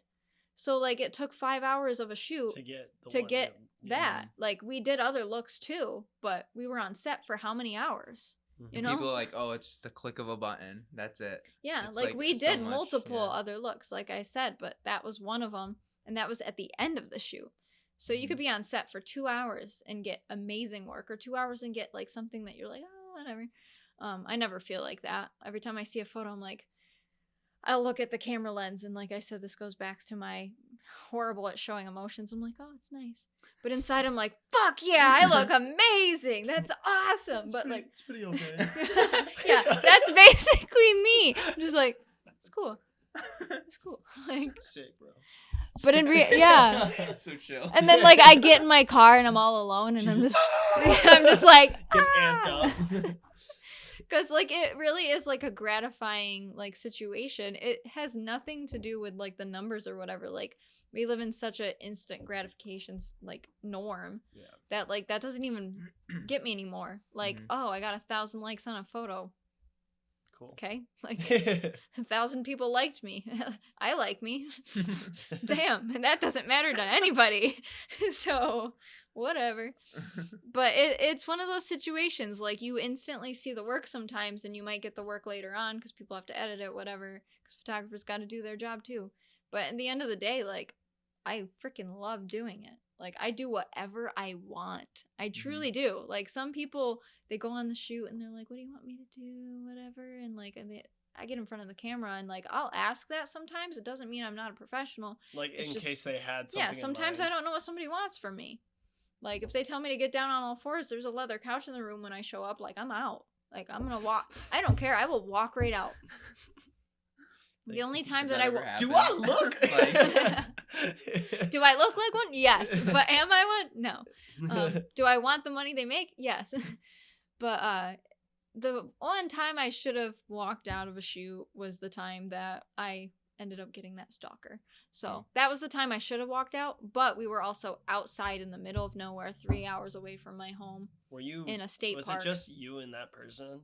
Yeah, my friend and I. And the photographer. So you both were modeling, or your friend came? My with friend you? came for safety, and also I mentioned she was a model, so she was going to model with us. I packed a bunch of wardrobe because the guy said that we could shoot wardrobe, and then all he wanted to do was shoot us naked or in lingerie in less than 30-degree weather on top of a mountain next to Lake Ontario. Sounds fun. It was horrible. Was his work like worth? We were like his second photo shoot ever. Yikes. So it was bad. But like I said, a lot of really good things came out of, unfortunately, shitty- a shit yeah. situation. So I'm thankful for the good things that it brought me. Mhm. But fuck him. Hmm. Like not Yeah. butt fuck him. Because like that sounds painful. I don't think anybody deserves to be butt fucked unless they want to be, but like fuck him. Just a little tangent. That's my brain. So- in a nutshell. That's your least favorite photographer that you've worked with. Who's your favorite photographer that you've worked with? Granted, I don't know if you want to put I can't anyone on a choose. spot. I can't just choose, but if I had to choose, it would be the guy that started my career. And that's the internet stranger that told me to model for him. Where's He's he the from? gatekeeper. He's helping you from to the door. like Malta, New York, Okay. which is out near Albany. Yeah. He's my favorite because he's given me this career. He's like he gave you the push to like. Yeah, do it. like he found me and then he shot me. He gave me the confidence. He You pushed hear me that? to do That's this. going down in the record. Listen, he knows. He found you. If anything, he's like, "Shut up! Stop giving me credit. It's all What's you his name? now." What's his Like, name? Sean. Okay. Sean McCarthy. You heard that? There it is. No, because I can't sit here and say I have a favorite, but he deserves to be 'Cause told. he- He yeah. deserves that title because without him, none of these other people would have met me. Mhm. So like he truly deserves that recognition, and he should be my favorite because he's still one of my best friends till this day. Like when I go and hang out with him, I've gone and hung out with him. We didn't shoot nothing. We just hung out. Like we sit and we chill. Like we don't have to shoot. So weird. And yeah, right? Like it's What, just Who hang hangs out? out? Yeah. What? What is this concept you speak of post COVID? Yeah, right? Like, oh.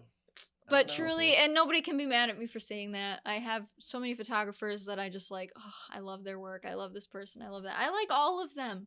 I like all of them except for that scumbag, but I like all of them. So, like, he deserves the title. Hell yeah. Because without him, really, I wouldn't have any other favorites. So, Fair. All right, rapid fire. What's your favorite shoot that you've ever done, and why? favorite shoot I ever Or like favorite Done. shoot / look that you've done. I would have to say recently was one where I like completely draped this dress together and the photographer had a necklace and these shoes that just matched already and I put it together and like when I put the dress together, it was completely spur of the moment. It was just fabric and then some bra thing I made. And my hair was all done up. And I was like, I looked in the mirror and I kid you not, I said to the photographer and his girlfriend, I said, I'm going to wear this dress to my wedding or my funeral. I said, one of those is going to happen. So like I said it to myself right there in the middle of it. I was just like, I love this look. But like, it was one of those things that like, I remembered that I said that and it was like carried on with the dress. So I think I actually like posted that with the dress, but it was just such a cool look because it was so spur of the moment. Like we didn't plan anything out and it turned out incredible. See, I feel like there's something to that, like not forced thing idea that happens that just comes out of like some, I don't Ends know, up being the best. epiphany thing. Well, Like, when you travel too, you have to pack stuff. Like I was traveling from New York City or from here to New York City. So when I went down there, what I had with me was what I was using to shoot. So it was one of those things. We didn't plan anything. I was just like, maybe I can make something out of this. And I tried it at home and I was like, okay, it's not working out now, but I'll figure it out when I get down there possibly. So, and it worked out. But like I said, when you get down there, if you don't have something, you got to go buy it. And I wasn't about to go spend more money. So I didn't even have time to shop. Do you make stuff too ever at shoots? Not during the shoots, No, but like okay. if I brought my machine, I probably could. Yeah. Be like, hold on, let me just finish this really quick. Okay, done. Do this model while you're sewing. We'll make it multitask. See, somebody wanted to shoot me sewing once in like my underwear or whatever, and like I was like, sexy sewing. and I was like, okay, there is like a like sweatshop, you know, like I'm not trying to portray that image, whatever. Like it was a like nice idea at the time, and I don't hold it against the photographer because the photographer that suggested it, I was like, dude, I love you, but we're not. That's not the look. That's not the look. Just because legitimately in the slave driving force behind all the closed doors in other countries and stuff, there is women working on a sewing machine in their underwear, and that's not me. Yeah. They shouldn't be either, but I'm just saying. There is a thing called a sweatshop. Yeah. They are illegal, but I wasn't trying to like, it's one of those things that like, there's like a controversy behind it. It could be taken wrong by the Definitely. Yeah, but I mean shit, when we had Chloe on the show, we talked a lot about like shitty labor issues in other countries and with the fashion industry, and it's like, I mean, not that we didn't know about it, but we were shedding light on it. It's there's like, a lot. Yeah, I can definitely see someone being like, I mean, what are you trying to say with this? Hell, I'm sitting at home behind my sewing machine in a first world country, and I'm like, wow, this sucks. So I can't even imagine being in a third world country getting paid a penny per like hour, being like, wow, this sucks, you know, like if that, and that's their life, you know. So I mean, so we both got things to complain about. Truly. Like I said, nobody's problems are more important or lesser than others. We're both suffering. So we are. You work a lot, but what do you do in your smallest of free times that you do get? That like what do you do? What do you spend your time doing? I usually go out, but not for like drinking, not for partying or anything. I just loved being around people. Socializing. Yeah. So like COVID, you know, kind of sucked because I was like, wow, I live alone. Because it's like, I'm really not popular in real life. Where do you I'm not popular on the internet, and I'm not popular in my own apartment, and I live alone. Like, come on. Like, where do you live right now? I have not like address, but like where in New York do you live? Blood type, social security number. You want all that? Because I mean, people are giving it out like candy these days. I live in Mohawk, New York, which is right next to Herkimer. So I didn't move too far. Got you. It was literally over the bridge. I was like, okay, that's far enough. So wait, did you drive from there to here today? Yeah. To come here? It's only an hour. Oh, okay. Only. It's not that bad. Yes, it's an hour. Come on. That's closer than Rochester. Rochester's like so 3 hours being from in me. Syracuse. Yeah, from us it's like an hour and a half. Yeah. Which is weird Because how are you guys an hour and then Rochester's an hour now? But whatever. We're not gonna get into it. Time, distance, concepts. What is time? Okay, we'll be here for Yeah, days. do you want to get into that caveat? 'Cause Nah. It is weird though. Like when you're out, like. Okay, sorry. But if you He's really- like, if you he's really like, think you about- don't want to get into it, but I want to get Yeah, into I it. love this. This is about me. Let's just say that something like that has definitely gotten into a caveat in one of our episodes. If At it least wasn't one. all us, of it's gonna them. be someone else. Yeah, true. Yeah, time. Okay. Time, space. So. Continuum. Besides modeling, do you have any other interests? And just like weird nuance, like things. Oh, yeah. Hobbies that you like doing. What's the weirdest thing that you're into? This is like. Turn We just cameras- put it all out there. Turn the cameras off. What's so weird?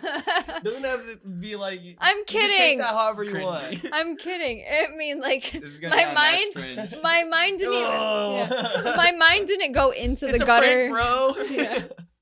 It's just a social experiment, Yeah. guys. The weirdest thing that I do. God damn. I mean, I feel like I do so much weird things. Like, come on. I don't know. Live. That is weird. Living's fucking weird, bro. I just live Like, what are we sometimes. doing? I'm like, What's the come on. point? Like, man, I'm so weird. Just like walking. Like, being going to dead the is so much grocery simpler. store. You're just Yeah. dead. Like, if you're living, it's like so Yeah. much to think about. I do don't think know. that though, like, you know, you're at the grocery store just by yourself. You're just like reading the nutrition facts on something. You're like, damn. I'm fucking weird as fuck. I feel like I have to get back to you on that. Like, what's the weirdest thing I've done? We might have to put this in like a printed like Q&A. Because Well, you also, put me on the like- spot. Also, like, what's weird to you might not be weird to other people. Exactly. Like my weird could be your norm. You'll be like, dude, I do that every like Friday night. Yeah. Do you? Yeah. What's your? Oh, where do you like to shop? I don't like to shop actually. Okay. I actually hate shopping. You make everything? Well, it has nothing to do with me like liking to make everything. It's just like, wow, I'll be in the store and I'll be like, this is stupid. I don't want to be here. Like, I love people, but like I don't like being in shopping places with people. Like So what do you do for clothes? I mean, I shop online because then Oh, that way okay. I don't have to worry about anything or anyone or whatever. So where's your most favorite place to get clothes online? Online. Probably the brand for Love and Lemons, because I look at it in the sense of those are people that I would aspire to actually work with someday in like the design field. Mm. So I feel like most of my money's going to go into a company because I like them or because I actually would want to work with them. And I have a lot of their pieces and I love their stuff. And they're also like a small like business in a way. Well, they turned into a bigger business, but they're out in California, which, hey, you said LA, but in all honesty, like it's just one of those things. I want to buy their stuff because I like it so much and I could see myself making that kind of stuff that they design or even being an asset to their team. So for Love and yeah. Lemons, reach out, please. Yeah, that'd be dope. Please. Yeah. Yeah, You could be a signed model for them. that too. Be like, oh, I'll make this dress and then I'll go model it down Yeah. the hall real quick. Just saying. Oh, and you also have like I was just looking at your social with My like a social side security business. number? Yes. Trying to hack He already into- had it. Remember that money you lost when you were in Jamaica? Right. Mother. I could probably do it. Then she actually flips the table. Shit. The geeky computer nerds. That's me. That you're Yeah. Talking about. All I know is whoever has my money, freaking lucky you. Like 2K in his hand right now. Damn. Young stimulus check. Yeah. He got his stimulus check. But what was I saying? Oh, like all the clothes. So with your social media, you have your main page with your modeling, Mhm. and then what's the other thing that you're doing? Is like a brand, like is like you're making clothes and you're modeling in it. Do you want to just like talk about that? I don't know how to can't frame because this, like but- I'm trying to rebrand that page because I really don't know what I'm doing with it. I wanted like another creative outlet other than just me in pretty pictures. I mean, like, don't get me wrong, I love my work. They're more than just pretty pictures. But like it's just I'm trying to figure out something to do with that, because right now I don't know. At first it was like showing off like the pictures I had taken and like trying to create like a color scheme out of them, and then I got into like posting my design stuff. But I want to turn it into something a little more elaborate, a little more on my side, so when people pull it up they can see how I've styled things and whatever, whether it was for me or for other people, or how I created things, so like I could show like the process, because I actually took some photos one day of like the process of me making this piece. So I took it from shopping at the store to dyeing the fabrics to cutting the fabrics, and then from that point I just have the finished product, and it's like, holy shit. Like, and then you model it. Do you sell it too? a lot of the pieces that I make, especially lately, are like love projects. So like I just made a skirt recently, and the amount of time that it took for me to dye it, cut it, source it, make it, I was just like, you want to know, I would never get rid of the skirt. I would make it for somebody else if I had somebody on a team to sew it for me and dye it for me. If I had like an actual, you know, team, if I could invest in having somebody like that, then yeah, I would remake that skirt. But I sell it for a lot of money? Yeah, because it took a lot of money for me to make it. It's going to take a lot of money to remake it. So it just comes down to that. So I could see me as a designer being somebody who would design more of luxury clothing, and that's kind of like a vague word, but I'm saying in the sense of a lot of time, love, and labor would go into manufacturing the clothes. Yeah, and of those products, they're going to be made to last, and they're going to be beautiful. So whether I'm making men's clothes or women's clothes, they're going to be, I feel like lasting. There's always like that dichotomy. It's either like you're going like fast fashion, I'm making cheap stuff that people like that I can just replicate super quickly and sell at a low price, or the flip side, it's more exclusive. There's way more time and thought behind it, and the value is higher, so therefore you only have to make X amount to really like make it worth it for you. Like, let's say I had to make 10 of those skirts. Once they're gone, they're gone. And that kind of drives more people to be like, oh, if I don't buy one. Shit, I missed out. Yeah. FOMO. But that has nothing to do with like trying to like kind of coerce them into buying it. It's just like, if you want it, you better get it, because you're not going to get it again. So. Which leaves you with the ability to kind of have more creative freedom, because you're not like, I have to make 300 of these stupid shirts that at this point I fucking don't even care about. Where it's like, I would probably fake my own death at that point. I'd be like, sorry, I couldn't finish the project. She died. You just disappeared. But really, I'm on like a remote island being like, fuck those skirts. Yeah. Yeah, but like, I mean, like with any idea, once you've done it a certain amount of time, it's like, all right, I'm sick of this idea. Yeah. On to the next. That was me recently with making my hoodies. Like, once I realized that I was going to be making these hoodies, which is... Was that a separate account? Something totally different? Or it was just me launching the fact that I was making hoodies. Like, I had never offered that to people in my entire career of designing, modeling, whatever, an actual product coming straight from me. So when I did it, it took off faster than I thought it was going to be, because people never, like, actually had my designs going straight to them. Like, because I was buying hoodies, completely deconstructing them, and then making the pieces to apply to the hoodies, putting the hoodies back together, and then carrying out shipping them and stuff and whatnot. So I had a lot of things that go into this. Like, people don't realize that designing and whatnot, you have to source. That's a huge part of it. You have to find the things that you need to work with, that you like, whether it's materials, whether it's a garment, whatever. You have to source that shit. And that takes the longest time and the most amount of brain power, other than actually manufacturing it. And then, of course, you got to do, you know, the setup. Let's say it's something that would shrink after you wash it. You got to wash it first. Don't fucking start working on something before you like, otherwise this person's going to get it and be like, you screwed me over. So I always make sure that I check in on that stuff. Then you make it, and then you sell it.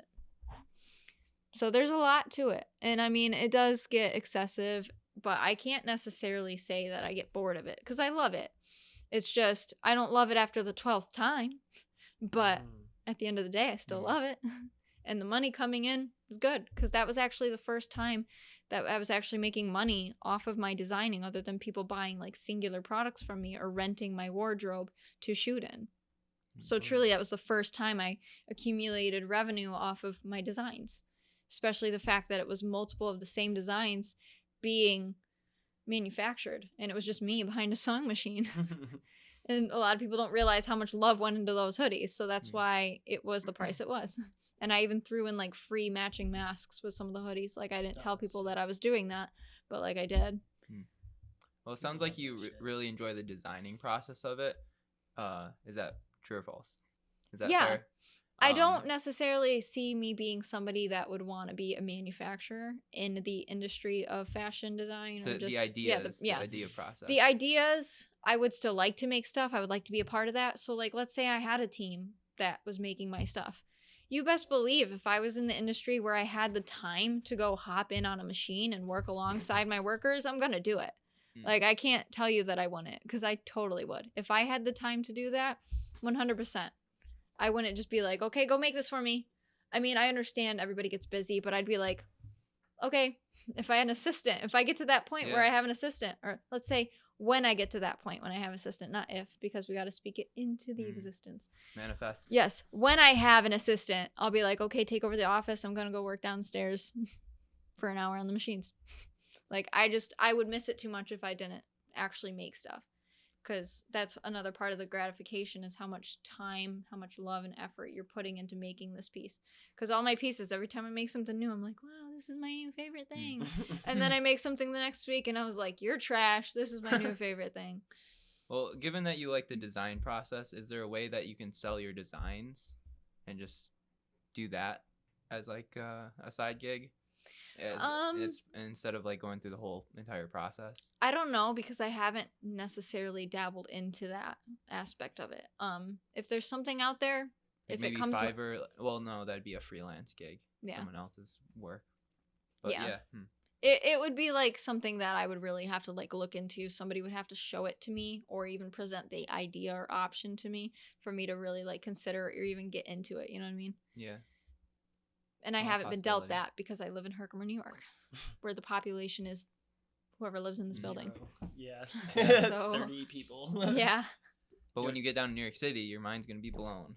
And your worldview is going to expand too. So I've always had this driving force, like, and a lot of people say, oh, it's New York City, like it draws you to it or whatever.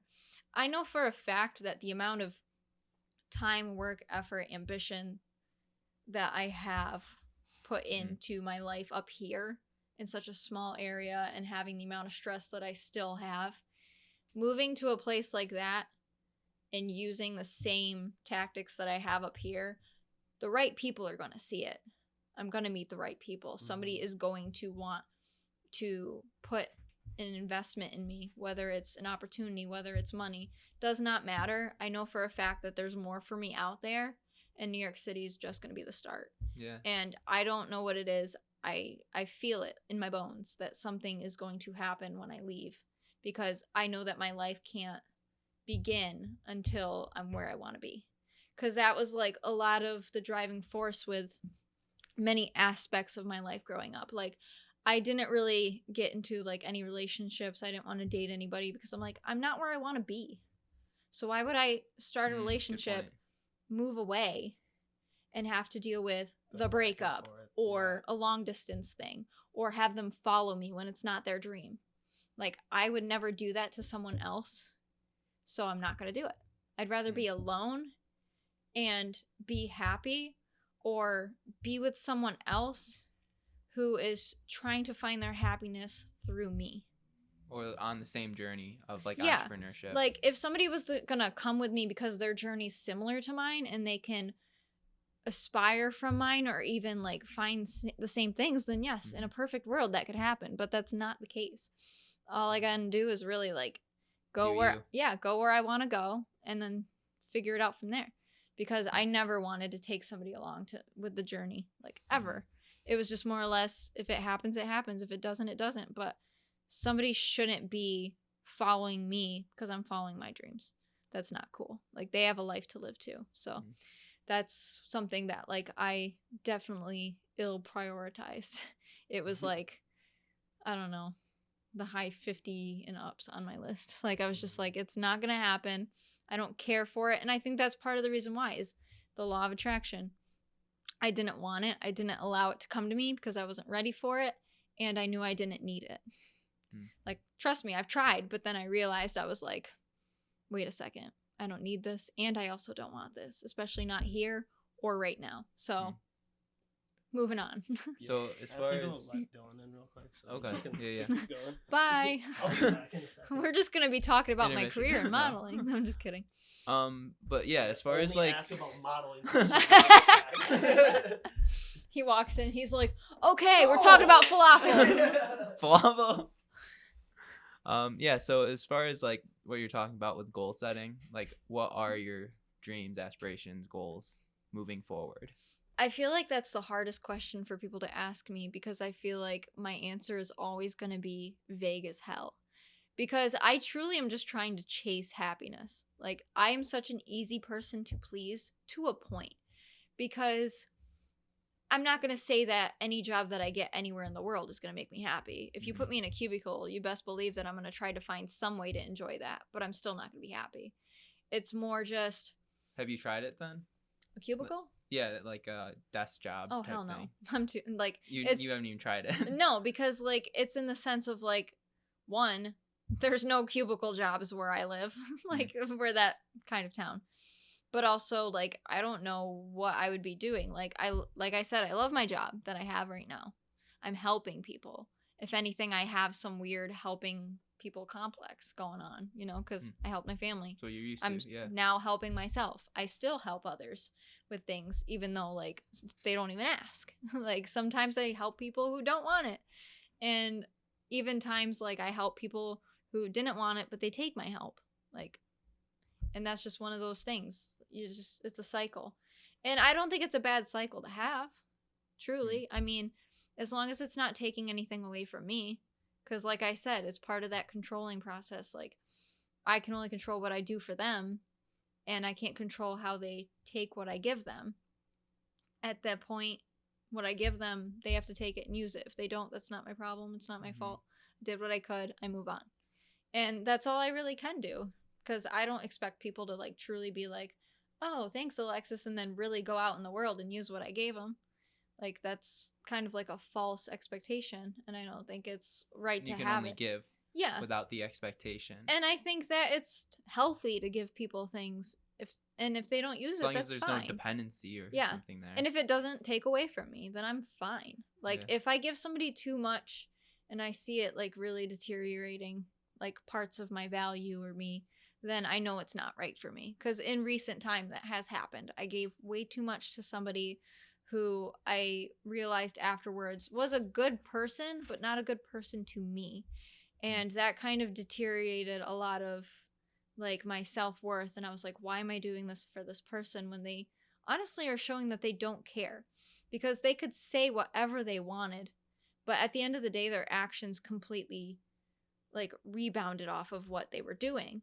And that wasn't fair to me, and I didn't realize it until it took a little bit too much from me. But like I said, I moved on. That situation kind of took a little bit longer of a time to process and move on than I usually This need. was a past, like, boyfriend No. relationship? Or just It someone you was a friendship, but in the end, like, there was a lot of, like, mixed signals, whatever. And it turned out that, like, feelings were involved on both ends, but in a way, like, the mistreatment throughout the relationship, friendship, and apparently having feelings, I'm like, at the end of it, especially, like, the last straw of it all, I was like, this is not how you treat somebody you apparently like or a friend. So it was kind of two different situations coming from one person. So it's one of those things, like, again, you can give, but as long as it doesn't take from you. And that situation, unfortunately, did take from me. But I learned from it. Yeah. And I use it now to be like, if anything, that kind of really built me up. And you have to keep growing. Yeah, exactly. It If built you me up stayed to in realize that- I was like, I'm never letting that happen again. Because truly, that didn't happen to me before. Welcome back. So, honestly, So modeling. yeah. Honestly, I used that as, like, a huge learning experience for me because it had never happened to me or occurred to me before that people could act like that and just take with no give, and then really just kind of shit on you and like leave you hanging. So Yeah. I just And then removed is that even a myself from the friend at situation. that point, right? I pretty much left our friendship as is, as it was. It just became nothing. Yeah. And I'm pretty sure they figured it out. Pretty sure. But in the end, like, it's whatever. Like, I didn't need to say anything anymore. I was like, this friendship isn't even worth trying anymore. And this person could come back and say sorry. But in the end, a word is not going to fix anything. You can say sorry and mean it or not. It doesn't matter to me. Like, you're no longer in my life. You don't deserve that. So you move on. And it's just one of those things, like, as you go on, you realize moving on is growth. Even if you don't want to, even if you still care about that person, it doesn't matter. Yeah. I feel like relationships kind of ending in one way or the other, that like kind of, that like feeling of loss is like a super like growth moment. Yeah. Because you have to like deal with that, like whatever in the moment feelings there are. Which yeah, because as I was explaining to him, like, I mean, that was a really important situation to learn from because it had never happened to me before. So. But that shit's gonna happen a lot, you know? Yeah, I mean, I'm young. I'm sure it'll happen more, but the problem now is that if it happens again, I should not allow it to get to the extent that it did with that person. And you can pick up on the cues. Yeah. Easier. Yeah. I'll just be like, oh no, you're another one of him. Bye. Like, well, see, that you learn from like one person's patterns or whatever that lead to X, Y, or Z, and then you can be like, oh, I'm seeing the same patterns in this person. It might end the same way. So. Yeah, because there was a lot of toxicity to it. And I mean, like, I've had some toxic relationships, and there's been times where I admittedly have been the toxic person. But sometimes you just have to admit your faults, and you have to change those faults, or at least recognize them when they're happening, and go on. Right. Yeah, definitely. Yeah. And we kind of delved off a little bit, and you said you're having trouble kind of answering this question, but like your ambitions. What's the weird shit you're with modeling? But like just future. So goals, sometimes, future I take plans. this thing and I. Do you not plan at all? You just kind of go with the flow. With shoots, or just with in general, just like life. do you I plan? do. What's your? I do plan a lot, but I'm not a control freak at all. My coworker tells me this a lot. He says for somebody, because he knows a lot of my like cards. He's like the grandfather another grandfather that I didn't have. Just more or less like. He tells me that he sees me get dealt all these cards, and sometimes you don't realize what you have until somebody else points it out to you, like from their perspective. Because then when other people talk about like what I've done, I'm like, wow, I really am proud of myself. And I got to remind myself that every now and then, because like even the little things, I'm like, wow, other people look at me and they're like, that's incredible. And sometimes I don't appreciate that enough. But then again, it's my life. I'm like, I should be appreciating that. And there's nothing wrong with like kind of, straying away for a little bit and coming back. But he always says that like with the bad cards that keep coming my way and then I'm dealt and all that stuff, like he's like, you're somebody that just moves on and accepts the fact that this didn't happen, but something else can. And like you just keep going and you don't let these things get you down. And I'm like, you're damn right. Because like I've practiced that. Like you can only really use these tactics or actually keep on doing these things to help you from getting hurt further if you're continuing to practice that exact type of feeling or action or mindset. If you're not practicing it, then what are you doing with it?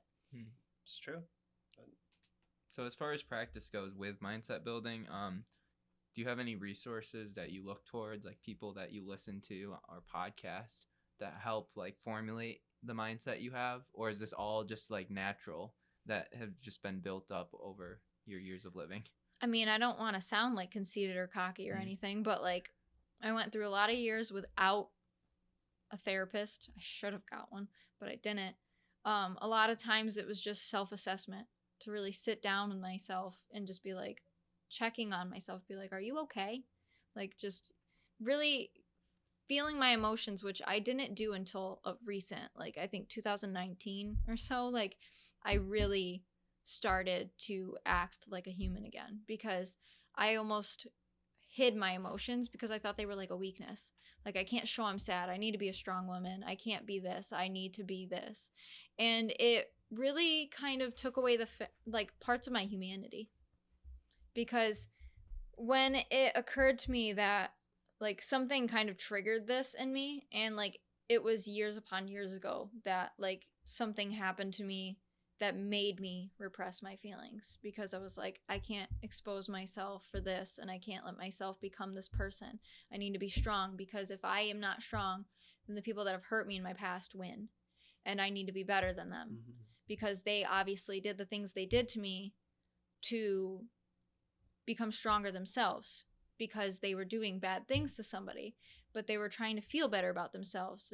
And this comes back to like self-respect and self-esteem and confidence and all that stuff, because I didn't have it for years, and it was a very significant event, if not multiple events. And it really brings me back, because I don't think about this often because it's up in my head, but a lot of people know my stories, and they've learned from it, I've learned from it, but in the end, they're stories. They're all written. And I've learned from it because throughout the years, like I said, without having a therapist, I just was checking in on myself. Even though many of those years I didn't even like myself, but I still had to make sure I was okay. Because I've never once sat down and said, do I want this life? Do I not want to be here? I've never done that, because I have loved my life every moment, even in the bad times, because the bad times taught me a lot. They taught me to respect myself. They taught me to be deserving of the opportunities in the life that I've been given, but also that I've given myself. And repressing those feelings really did make me feel like I wasn't being who I fully was capable of being. I need to be sad. I need to be angry. I need to be happy. I need to be joyful. Because if I don't feel all of those emotions, then am I even really being true to myself?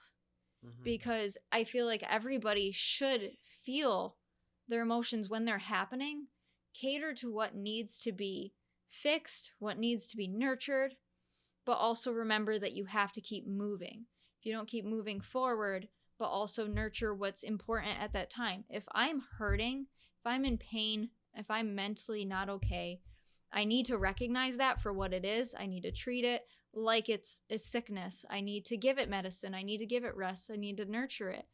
And then I also need to remember that these things are waiting for me. I can't pause those because of this happening right here. I have to keep moving.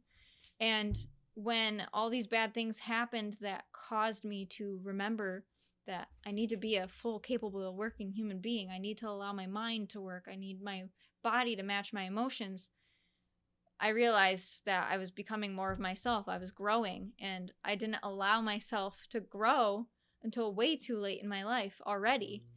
So I was just like, this is just another piece to the puzzle that I was missing. And I was so happy that I get it. And I got it when I did. It was just unfortunate that bad things happened that caused me to realize this. But that's okay, because you have the mindset to learn and grow from it. Yeah.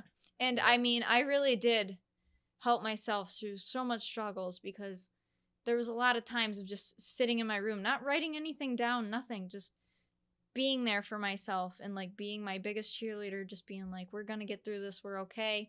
People that hurt us don't deserve our time, our energy, our thoughts, because they're not going to win in this. I'm going to, because I'm going to be a much better person than them. I don't need to hurt other people to get where I want to be. You know, is this a journaling thing, or is it a self-talk? Like, what's the method you use to kind of check in with yourself? Honestly, I don't think there is a method to it. It's just like kind of being present in the moment, remembering the past, but not forgetting that there's still a future to be made. So I think that's always the reminder. And the last question. Wait, before we get there. I'm a philosopher. Okay. Yes. So we are. Why is there like some like? That we end with like a deep question. Okay. So we're at like 2 hours and 6 minutes. So. Jesus Christ. Sorry. No. No, We've I done, like, meant 3 hours. sorry for like using Jesus' name. Oh. I'm not a religious person, but I know it matters to other people. I say that to myself that all shit. the time. I'm literally like, Jesus, and I say it a couple times. I'm like, I don't even subscribe to that shit, and I'm using guilty. it. I'm still using it. know. I'm like, fuck.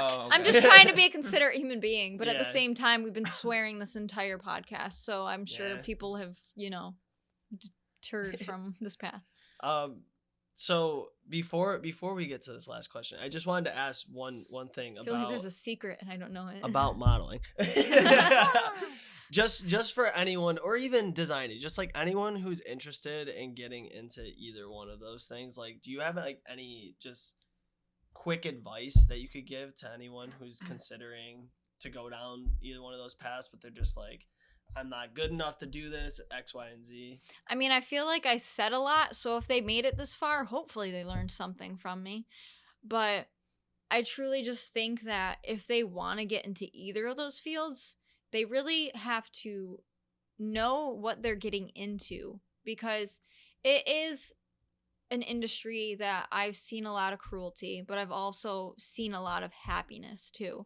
And they have to remember that there's a dark side and there's a brighter side to every situation. You have to put the work in, because at the end of the day, you are the product that you are selling. Whether you're the one making the clothes, whether you're manufacturing cars, whether you're the photographer, or whether you are the model in front of the lens, you are always the product that you're selling. You want people to invest in you. You want people to believe in you.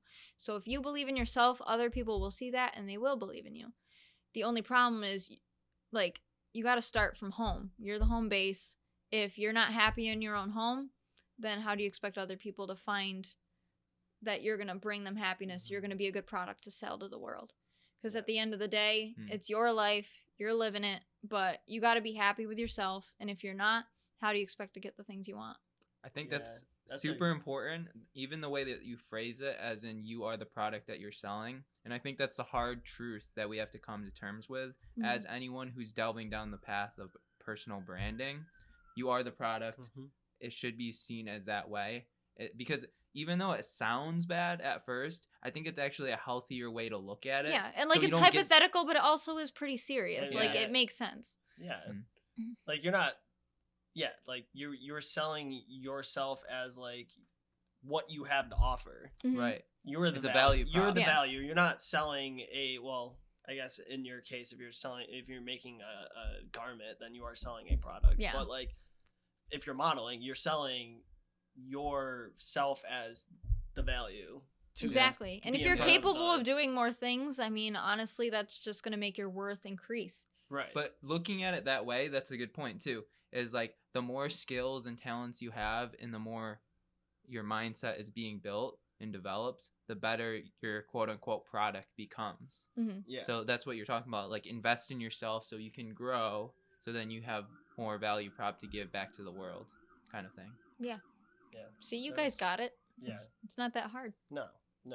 This is just unfortunately shit you can't write in a textbook. Yeah. You can't learn from a textbook You're not gonna either. you're not gonna learn this in any classroom. Yeah. Which I feel like that's a big benefit for anyone who listens to this podcast, is because this is like a recurring theme with a lot of entrepreneurs, is like, unfortunately, a lot of people want to Your be dreams don't work unless you do. Yeah. And I always like to say that, like, even like if you don't like love yourself, you can't really fully love someone else in a relationship, you know? So like, you got to get yourself right, and whatever that means, whether it's your skills or your mental state, whatever the fuck it is, before Finances, you can like resources, before blah, you blah, can blah. Get your shit network. together, and even if your shit's not together when you're close, you Right. made it that far. Yeah. Keep going. Exactly. Yeah. So Cool. that's really good. So before we get to the last question, we end this He podcast. said I that know, like I'm really 5 times. teasing this. Oh, one more. Just throw me in the deep end. Is there anything else that you wanted to share with the world while you're on here? I mean, I'm sure this isn't the last podcast you'll ever be on, but Yeah, I mean, I've done a couple, but I hope they don't end because I like doing them. Is there any curiosity from either of you about the person that I am, social media or even in real life? That's a good question. curiosity as in Answer like it. what? Just like if there's like some type of like Oh, thought that crosses your um, mind when you think of Alexis Reed. that's I'm gonna frame that back to you. In one word, what would you describe yourself as?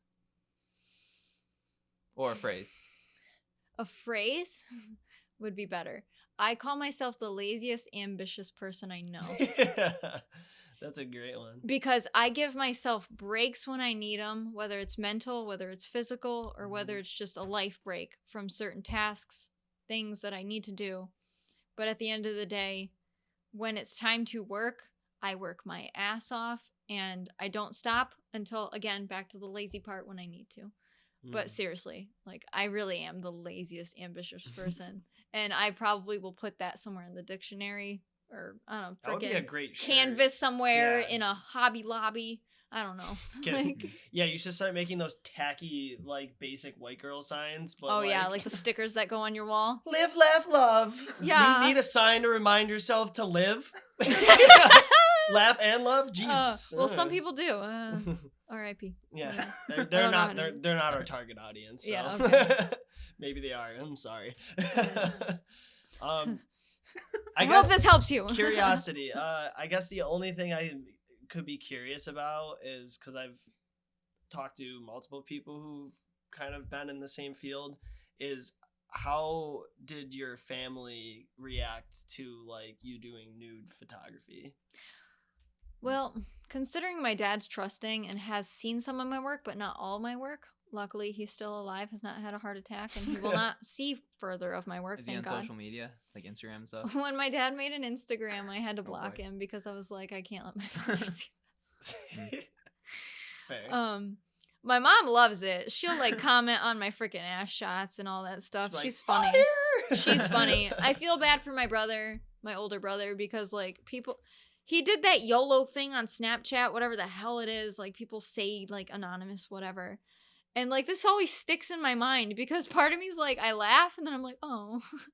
But like somebody said to my brother on this anonymous like input thing, he goes, "Why is your sister so hot and you're so ugly?" And I'm like, Oh. I was like, without the beard, we look alike, you motherfucker. Like, we just have different noses because he broke his like 5 times during our childhood. So like, honestly, we look like twins.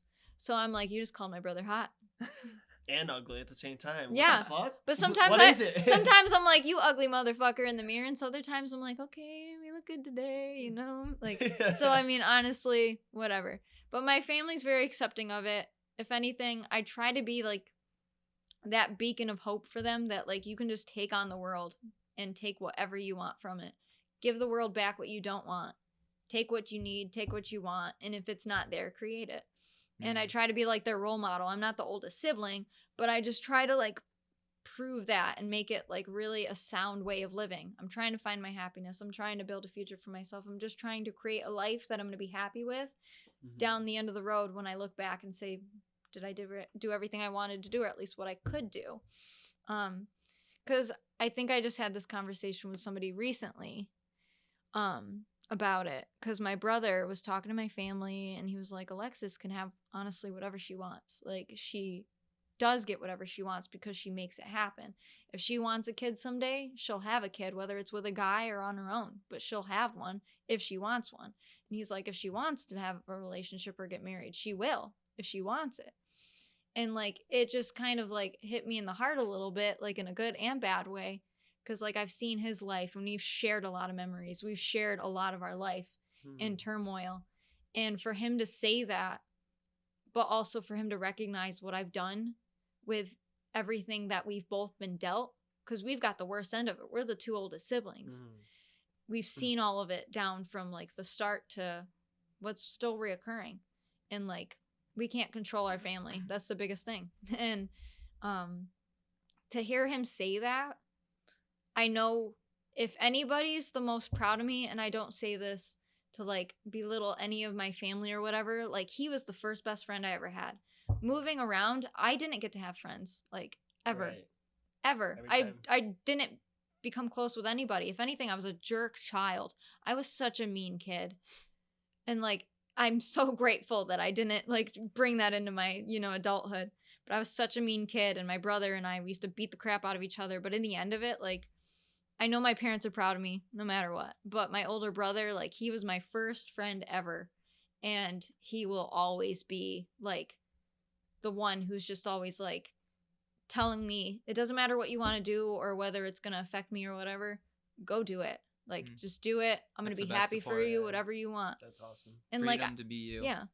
And I mean, like I said, and it's not to like shag on any of like my other family members. I know that they all believe in me and trust me and want to see me do well. I want the same thing for them, and I'm sure they want the same things for themselves, because they've seen me and how I take on the world. So I hope that at least some of that is Inspires becoming them to do that. becoming learned Yeah. behavior for them.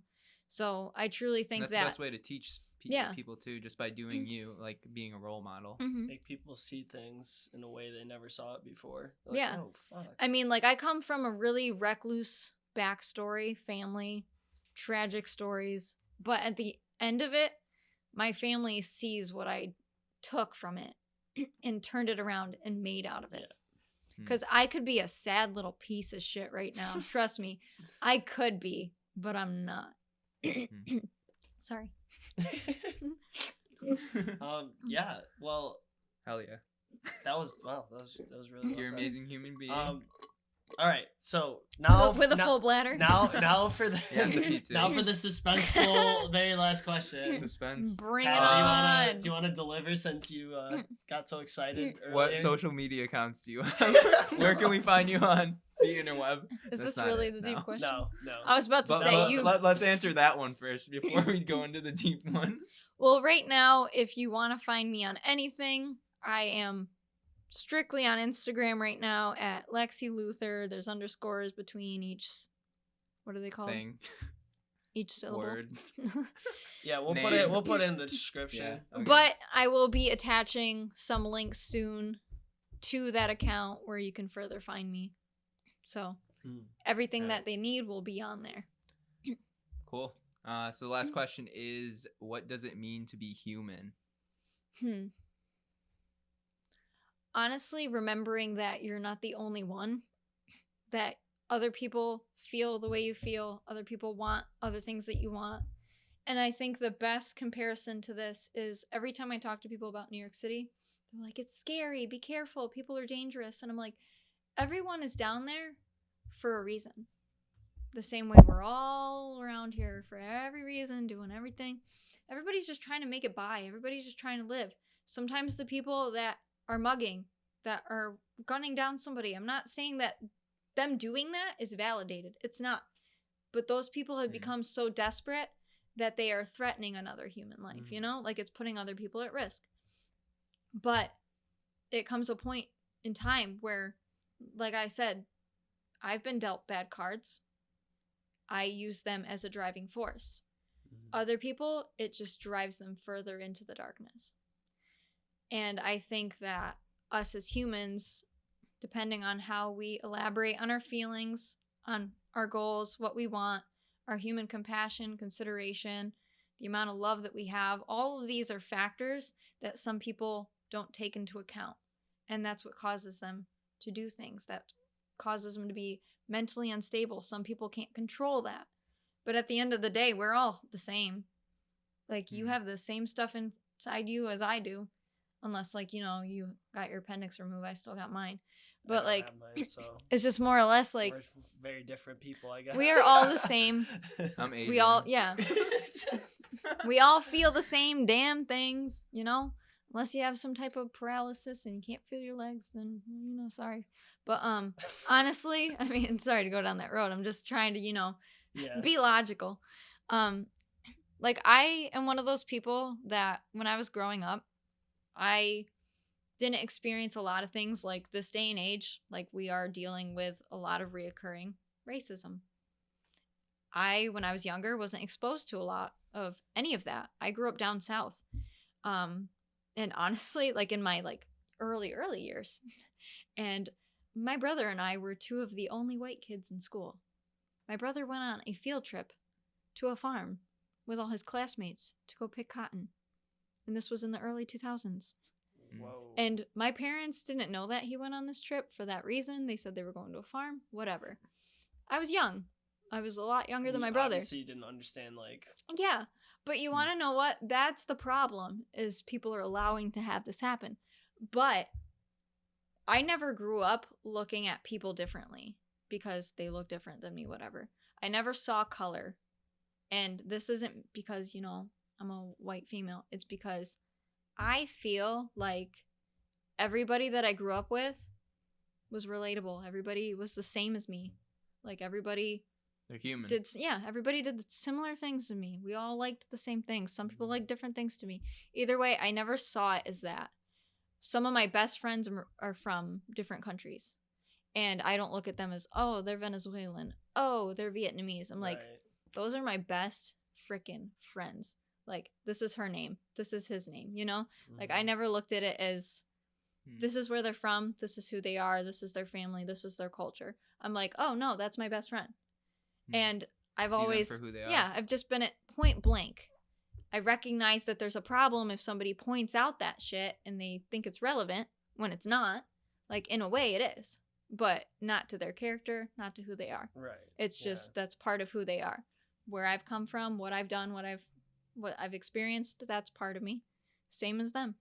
So it's just one of those things. To be human is to recognize that we truly are all the same. The only thing that's different about us is what we do with our minds. Like, our mind is in complete control to us. You have a digestive tract just like me. It does the same thing as me. Girls poop. Sorry to, Dylan would beg to differ. I literally. Sorry to let the secrets out, but it's true. We poop. King Jong-un does not poop, but we do. So, honestly, it's just a fact. We are all human, and I never have really had to practice that. It comes naturally to me, and I hope that that too. But yes, I just think that it really is important that I remember it and I become somebody who avidly practices that and shows that to other people, because people already look to me enough. But I know that the further I go, more people are going to look at me, more people are going to look to me. And if they see what I believe in, they're going to be like, okay, well, she's the same as me. They're going to meet me and be like, wow, she's a normal person, blah, blah, blah, blah. And then I become some type of like beacon for them the same way I was for my family. And they can learn a lot from me because honestly, yes, the knowledge is power and I have a lot of it. And I have a lot of unspoken knowledge. And I truly think that my beliefs and me talking about what I believe and putting a stern foot down and really like, how they would say, like, preach to the choir. Like, if you're believing what you're talking about, more people are going to want to listen. So sometimes I feel like when I do open my mouth, people are going to listen. I don't want to hear myself self-talk ever. I'm sure I'm going to listen to this podcast and be like, I was there. Why do I need to listen to it? And partially through it, I'm going to be like, I hate hearing myself talk. Shut up, you stupid, dumb bitch. But I'm serious. When I hear myself talk in like podcasts and YouTube videos and whatever, I'm just like, morph your voice I'm just like, oh my god, like a Vice video. Yeah. Blur your face out. Oh my god, yeah, yeah, that's fine. You Well, can Alexis blur my face out and then make everybody think that I don't like look like this. That'd be fine. Oh shit, it's a mask. Yeah, just put a face mask on me this whole time. Just like pin it to my face so it moves. You're a wise human being and you inspire us all. Yeah, Thank you for being this on is this an absolute podcast. Pleasure. Thanks. And Thanks for Bindlism, having me. Episode 60. Wow. Yeah. It's Oh been my real, god, folks. it's an even number too. Thank God. I don't believe in that shit, but like, I don't believe in bad luck because I don't have good luck. So I don't believe in girls pooping. we're about to go find out right now. I got know. 3, 2, 1. So there you have it. Thanks again for tuning in to Bindlism, a philosophy to self-sufficient lifestyle. Be sure to explore other episodes of Bindlism on our Spotify and Apple podcast. You can find more BOHO HOBO stuff on Instagram and Twitter at BOHO_HOBO_, as well as on our Facebook page at BOHO HOBO Lifestyle. It'd also be dope if you could subscribe to our YouTube channel as well. Our YouTube channel has more episodes from Bindlism in video form, along with other random shenanigans that we're up to. We're constantly filming new experiences, so it's one way you guys can stay up to date with us in our journey. So yeah, I guess that's it for now. Until next time, peace.